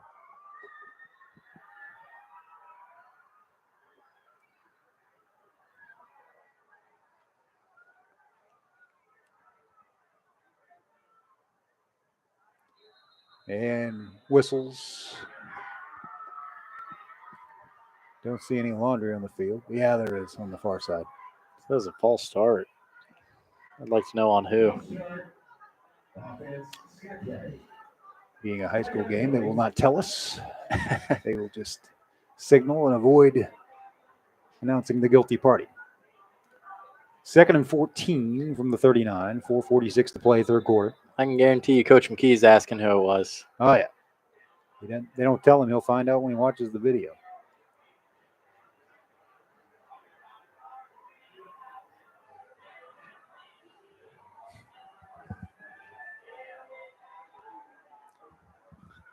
Hickey back under center again, 2nd and 14. Fakes to Fryman, throws it over the middle, quick slant, gets back close to the original line of scrimmage, maybe a couple yards on the other side to Isaac York. It'll be 3rd and 8. It was an interesting. Yeah, I'm not sure. I mean, it's a ball that even if he catches it, you're not going to gain anything beyond. Yeah, that's a 3rd and 4, 3rd and 3. We need 5 yards. I don't know if they were trying to set up the deep ball and he just checked it down, or either way. Marked at the 46. It'll be 3rd and 7 from there. 3rd and manageable for the Cardinals. Fryman just short as he kind of gets tripped up, running low to the ground. Stopped at the 48. They'll go for it on 4th and 1. Turf monster got him, or he easily would have had a first down. He just kind of ran underneath everybody. And I'd expect the exact same play. Looks like Franklin County might be going over to the soccer field, get a little loose. In their full pads. Full pads, baby. Hickey, quarterback sneak, first down. Maybe. Depends on where they mark it. I thought this was him out here. Yeah, that looks like I with mean, that spot, it should be good. They're Yeah. giving it to him, but the far side referee literally ran backwards 2 yards. He just kept going back to the line of scrimmage after his original mark. But nonetheless, we got the first down. It's not good. We have a Madison Southern player down. Is that their running back? Looks like Preston Williams, Oh, okay. number 40. Okay. He caught one of the deep balls He did. earlier. 41 is the Whitehead. halfback. Yep, Whitehead. Similar in size. Both 6'2" and both in that 230 to 235 threshold. Williams a junior, Whitehead a senior. Both play linebacker or listed at linebacker. Williams definitely has played on both sides of the ball.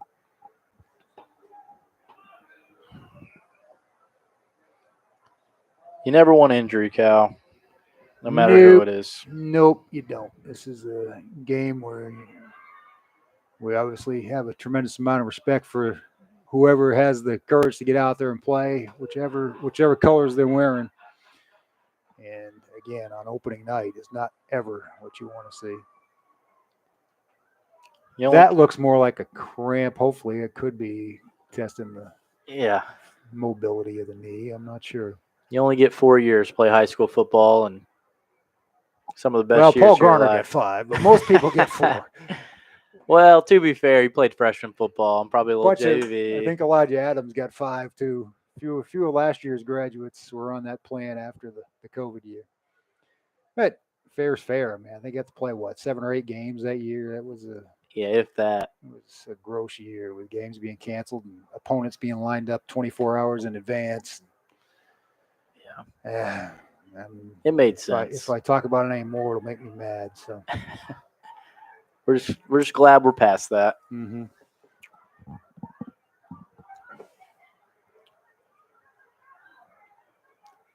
A long time out here for the Madison Southern injury.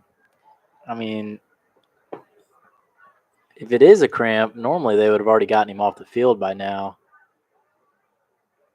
But I mean, I thought she was stretching. She is stretching. I thought she was stretching the other leg. He may have cramps in both legs. He can't get up. Looks like he's gonna be good. It is indeed Preston Williams, and he will walk off gingerly, but under his own power. Trainer kind of holding his arm to keep him from falling down, but I think he'll be all right. Do some Gatorade, some mustard packets.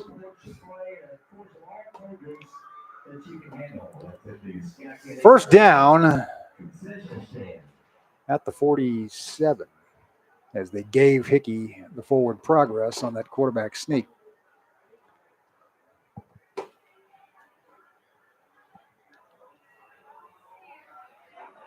Cardinals trying to send this to a running clock. They're 47 yards away from doing that. I guess a field goal would actually do it also. Sweep.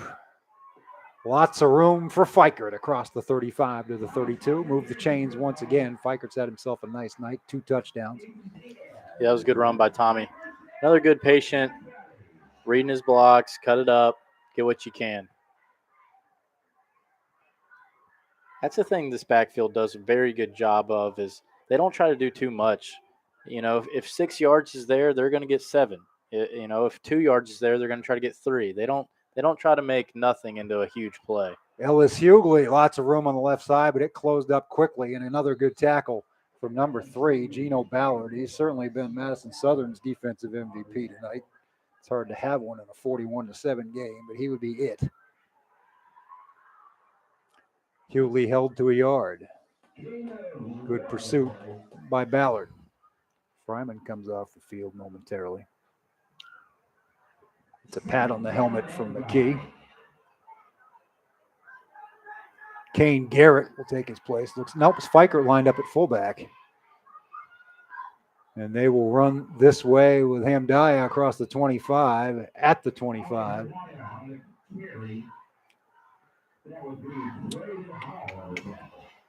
Hall made the stop, 3rd and 3.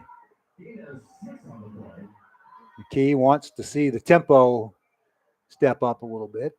Gives him that signal.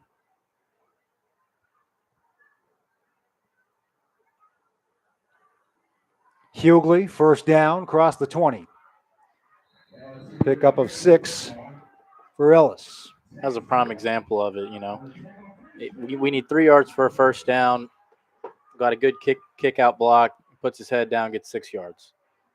Doesn't try to kick it out, try to get a touchdown out of it, get maybe a negative play.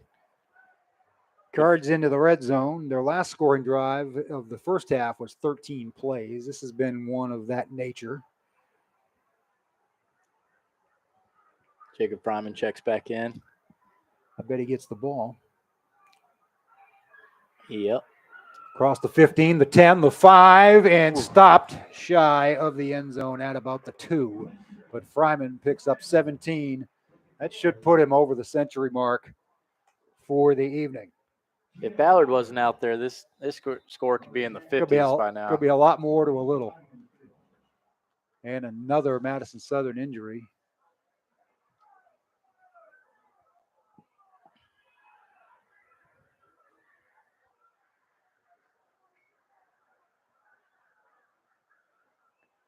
Scott County offense doing what the Scott County offense does here and trying to punch one more in at the end of this third quarter and make it a running clock fourth period.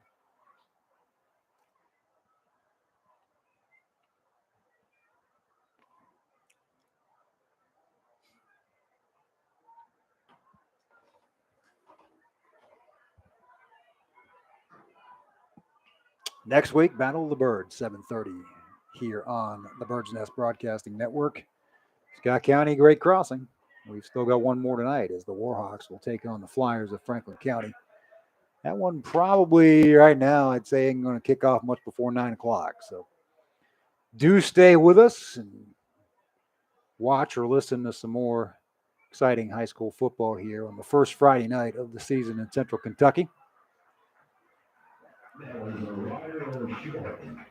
Ryder Short, the injured player for Madison Southern, he seems to be in a little more pain, getting some help off the field. They marked it at the 3. Cards will have 4 opportunities to punch it in from there, and I do think it'll be punch it in because I suspect number 39 will be getting the ball. Be a bulldozer through there. I wouldn't expect him to get cute here. Just give it to the big man up front.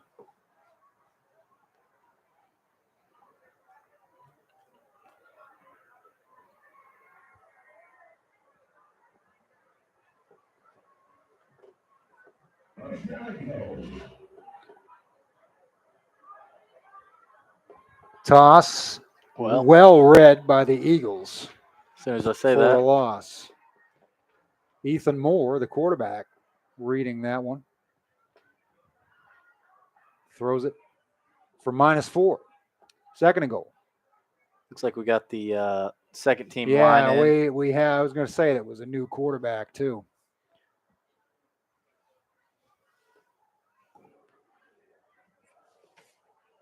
Looks like Colt Fields, sophomore, under center. Donovan Meeks, number 45 at fullback. Busted play as Fields will get sacked. As the first team defense still in there for Madison Southern, Lucas Mullins. So it went from first and goal at the 3 to third and goal from the 12. But a lot of fresh faces in there. McKee has seen the injuries mounting on both sides, and I don't know if that played into his decision-making process there or not, but he got his starters out of there. Well, as soon as we say that, though, I don't think he was very happy with those 2 plays. It looks like the starters might go back in. He's been known to do that. Yeah. He'll give the JV their shot, and if they screw it up, well, enough of that. Yeah, enough of that. We'll see. We have completed the third quarter, 12 minutes to play here in this one. Scott County 41, Madison Southern 7. If I don't sound as happy about that as I would normally be, if you're just joining us, pretty significant injury for the Cardinals tonight to defensive stalwart Jasante Harmon has put a damper on things.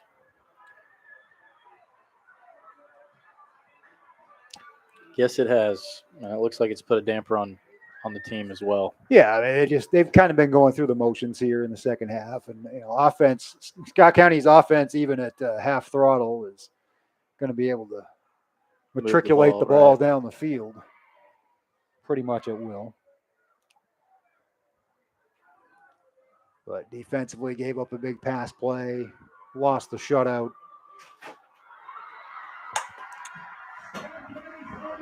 Third quarter stats: total yards 308 to 142, rushing 232 to 41. So 2 yards a pop on the night on the ground for Madison Southern. First downs are a whopping 18 to 4. Thought Fryman was over the century mark, but if he doesn't return to the game, he'll be stuck at 99 on 15 attempts. Fikert 8 for 71. He came back in. Now, so there we'll you see. go. He probably is a decoy I was here. about to say on 3rd and 12. I would think maybe a little bit of a timing pattern to Lilly. Yep, I was going to say the same thing. Or a sweep, one of the two. Single coverage out here on the left. Bingo. I called it. Lilly, jump ball off his fingertips, 4th down. And now you could kick a field goal and try to push it to the running clock, which is what they will do. As Jobber and Drumheller and the kicking unit step onto the field. Be about a 30-yarder. We'll see what he's like under the lights. I've seen a lot of Twitter videos of him kicking long field goals. He's a confident young man. He played soccer last year. I've had a lot of conversations with him on the soccer pitch as he decided not to do both this year and kind of, I think, misses it a little bit, but certainly has put the time and effort into being a full-time place kicker for the Cardinals. It will be a 30-yard attempt that he lines up right in the middle of the field between the hashes.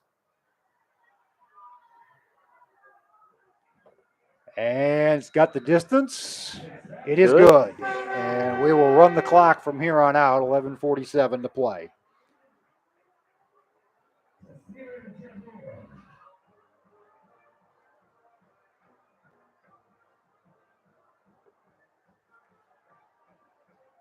Taysir Jabbour. He was instrumental in that soccer team kind of having a revival last year. They've gotten off to a 2-2 start this year as well.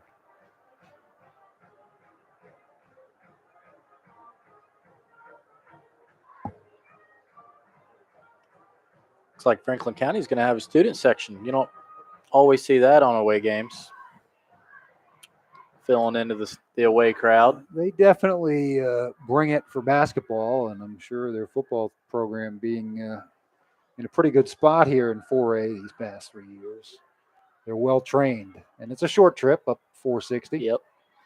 Should be, two kind of unknown teams this next coming game.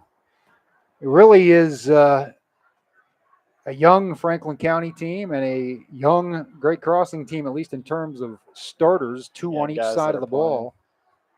We've got some guys that certainly saw some time. They went too deep at a lot of positions last year, and probably with that in mind, as they knew that was the end of the first 4-year cycle. A lot of seniors have graduated the past 2 seasons for the Warhawks. Jabbour kicks it. It is misplayed at the 5, picked up there by Ballard, and he will not get far. 14-yard line where the Cardinals will bury him there. There's Fikert involved in the stop, along with others. Mikey Valencia was there, Paul Garner.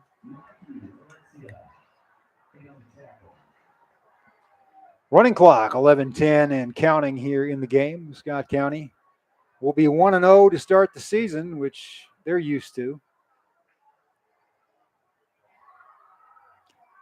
Lost the season opener 2 years ago, and that's one of the few over the McKee era.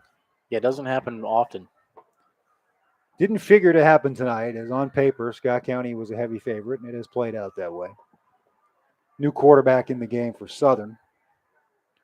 Handed off and smothered. Swarmed, to say the least, and a lot of new faces on both sides. So, he just headbutted his teammate and knocked him on his keister. Number 63 for Scott County is Elijah Valencia. The Valencias are all hard hitters. We got 3 of them. We've seen it from all 3, and hit his own teammate as hard as he hit the Madison Southern Eagle. Let's say we have a good mixture of starters and backups in right now. Dalton Maynard was the running back, 5'11", Woo! 200 pounds. He is a loaded. He gets lit up again. Another new face. I believe that's number 56, I want to say. That would be the old Elijah Adams uniform for Ty Whitehead. Ty Whitehead. He played a little bit at fullback last year. Haven't seen him on the defensive side much, but he makes his presence felt here as Madison Southern continues to go backwards with its second unit. 3rd and 16. Looks like the two names we just mentioned, along with Robert Thompson at linebacker, and then the rest of them are the starters. Yeah, I see Blair. Basically, the entire I secondary. see Collins. I see Garner. Yeah, the whole secondary is the starters and Wands and Blair. So then the other three that we just mentioned are the new guys in. There's some guys that know that they're auditioning for playing time. I was about to say, forward this here. is where those guys that might have been a flip of the coin going into the season, who's going to start. This is where the other guy gets their chance. It is the hard, cold reality, and for some guys, it will be an opportunity to get on the field and make their name known here for the Cardinals, who are up 44-7 and have continued to push the Eagles back. I've witnessed a lot of guys, played with guys that, the whole summer camp, you go in, we establish a starter, one guy's over the other, and then after the first game, the guy that got started over, he's the starter the rest of the season. You just never know how guys are going to react out in game time action. It's a great audition. And the coaches are always watching, and the film doesn't lie. Now we have a flag.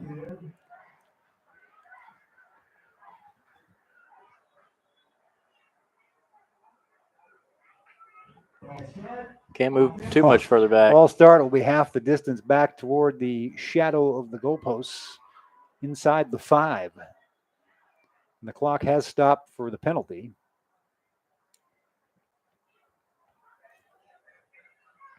Never really pinned down the running clock rules, as they always seem to be different depending on the teams and the officials involved.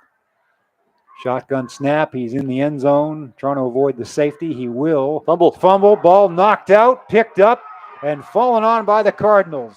Trying to see who forced it and who recovered it. Valencia recovered it. Fry forced it. Awesome for those guys. Antonio Fry punched it out, and Elijah Valencia fell on it. We mentioned about 3/4 of the guys out there were the starters, but every name we called were the backups out there. That's good for those guys. And that also has to make Coach Monty feel awesome. I mean, you bring some backup guys in, and they're the ones that are making the plays. That just makes you deeper and stronger.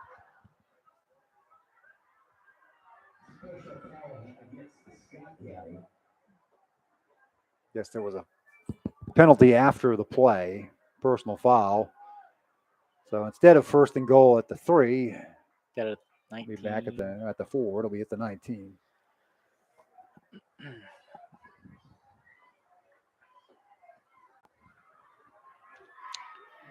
See if the JV gets to go in, or getting second chance of redemption. Shoot your shot, guys. Yeah, might as well.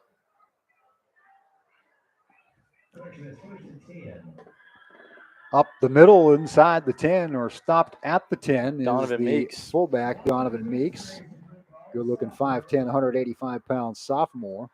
That was good. Gain of 9.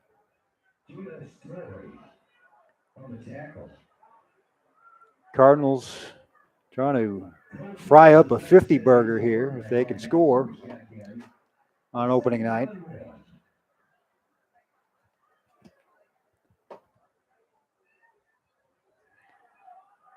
Pitch to the left, stopped at the 5 is Michael Wilson.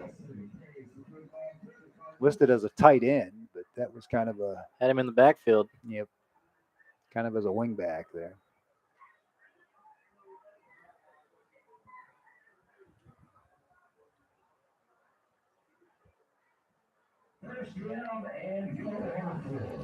We got 4 downs to get 4 yards. I think they can, especially where Sometimes you see Scott County put its JVs out there and the other team doesn't reciprocate. But Coach Payne has put in some fresh jerseys as well. Keeper, touchdown. Caden Drumheller, the third quarterback we've seen tonight, senior. Good to see him back out here with the football team and getting in the end zone. 7:39 to play in the game. 50-7.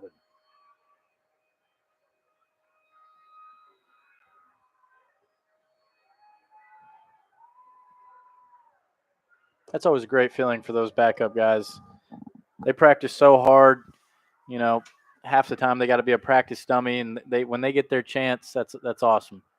Of course, they get their chances on Mondays, you know, playing those JV games. But when you get to do it on Friday nights when you're a young guy, there's nothing like it. Jabor kick is good, 51-7 with 7:39 to play.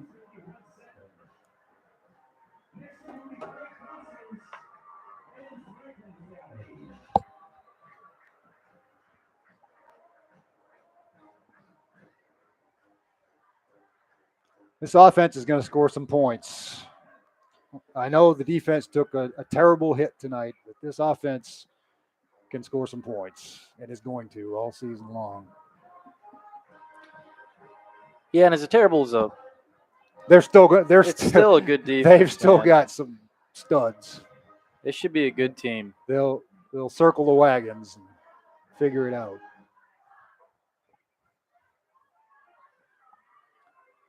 Going back through the list here to see the last opening night route like this, because it's been a while. Been some competitive opening night games. I think of Bryan Station in the COVID year. 72-7. 72-7. Great Crossing was a route. That was the last. That was the last one of this nature. 56-13. North Bullitt in 18 was pretty rough as well. Your senior year, 56-19, almost the same score against the same team. And then the year before that, I know you guys trounced Tate's Creek. I don't remember what it was, 47-20. That was my first Scott County football game. I'm like, wow, this is serious business. And the score probably could have been a lot worse than that. And they weren't bad that year. No, they could move the ball through the air a little bit. But after the game was well out of hand. Yep.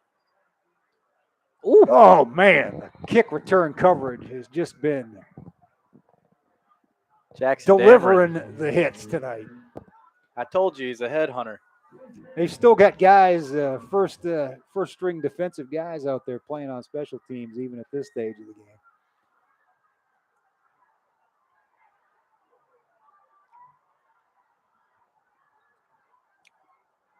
Madison Southern. You see how much time they can run off the clock and minimize the damage here, 51-7. Yeah, I'd be taking my time if I were them.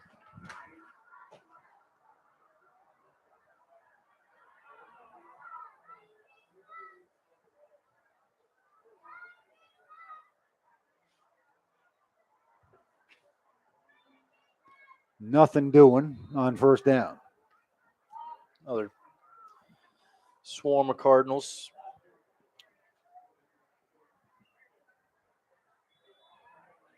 Madison Southern player down. Looks like they're getting him up. We don't want to see any more injuries. Nope. Cramps, okay, that's part of it at this stage of the season on a hot night. But it's turned into a beautiful night here. Sun going down. Your Bluegrass Orthopedics Battle of Elkhorn Creek player of the game for Scott County tonight will be Andrew Hickey with the 2 touchdown passes in the first half to Eli Lilly. Really could give it to any of a half dozen guys, but Andrews kind of had to sit back and watch some other guys walk off of that trophy the past 2 years as some of these running backs put up some big numbers. So we'll give Andrew the call tonight. Not much gain on third down either. In fact, they might have gone farther back. Yeah, it was a good open field tackle by Connor McNamara. A couple of TFLs here on this drive to push it back to the 13. Or it'll be 3rd and 14.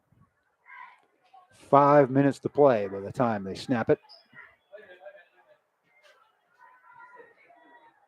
Scott County might get one more attempt on offense here. They can get a stop here.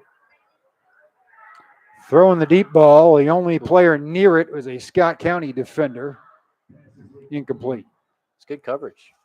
And 3 of them there. Antonio Fry was the closest to it. Couldn't run under it for the pick. Madison Southern will punt from deep in its own territory with under 4.5 to play.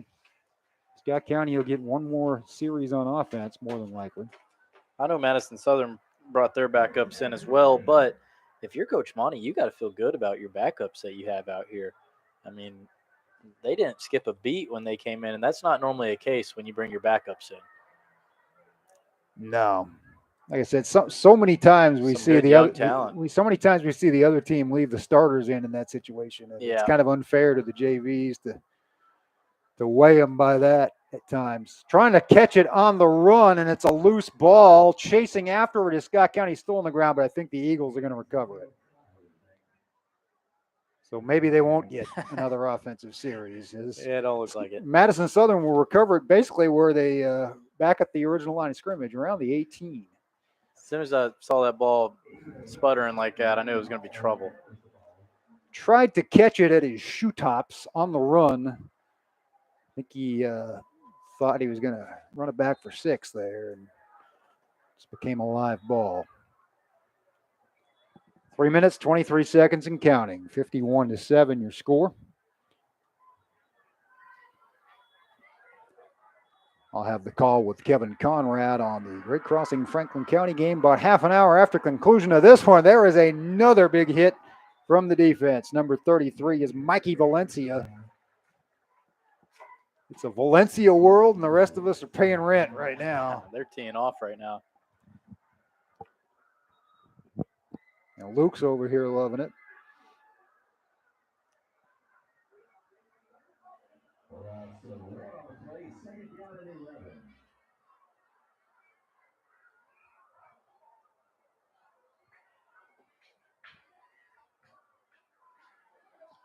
Loss of a yard. They won't snap it anytime soon. Play clock is under 10. 2:30 to play in the game. We'll be taking a break, but the YouTube link will be up for the duration. We'll have a pregame show prior to the Great Crossing Franklin County matchup. Should be a good one between a team that's upwardly mobile, moving up to 6A and hoping to make its mark, and one of the powers in 4A here. They're 41st district rivals and just about everything else. So it should be an entertaining nightcap to this one. The BGO Battle of Elkhorn Creek, Edition 3.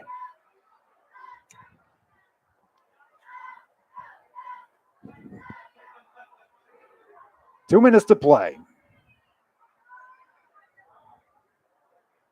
Scott County going to strip the ball, weren't successful, and Madison Southern pushes ahead for a couple.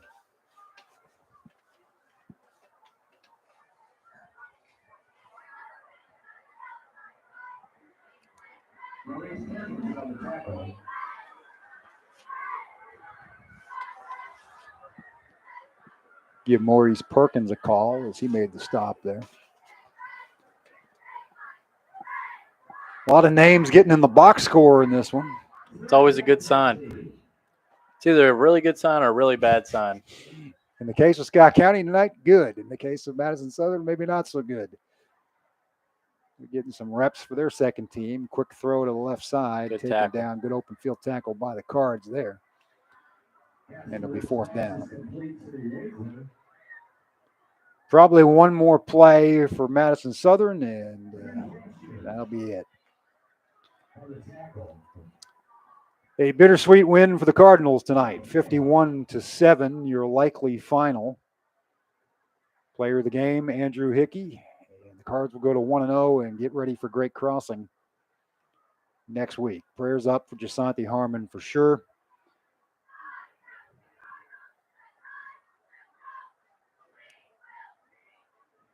This punt may or may not get off. 4 seconds on the play clock, down to 2. They will snap it. They will kick it.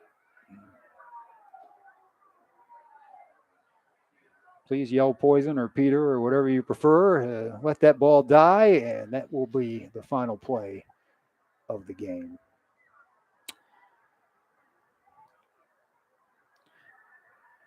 Your final score, Scott County 51, Madison Southern 7 here in the BGO Battle of Elkhorn Creek.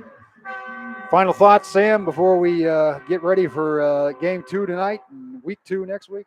Yeah, it's, Scott County took care of business. They did what they had to do. A good opening season win, but prayers out to Santi Harmon and his family, and we hope for a speedy recovery and go Cards.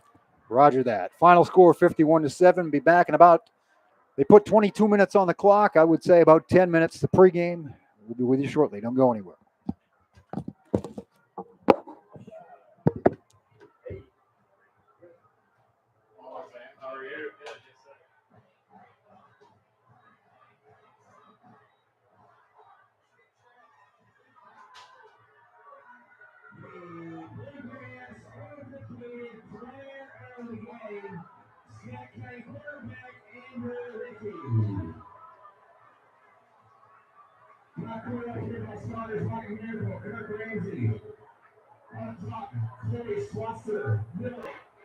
Perkins and Jerry Nettles on Bill Holland. Next up, 3 crossings. Franklin County, Steve Maynard.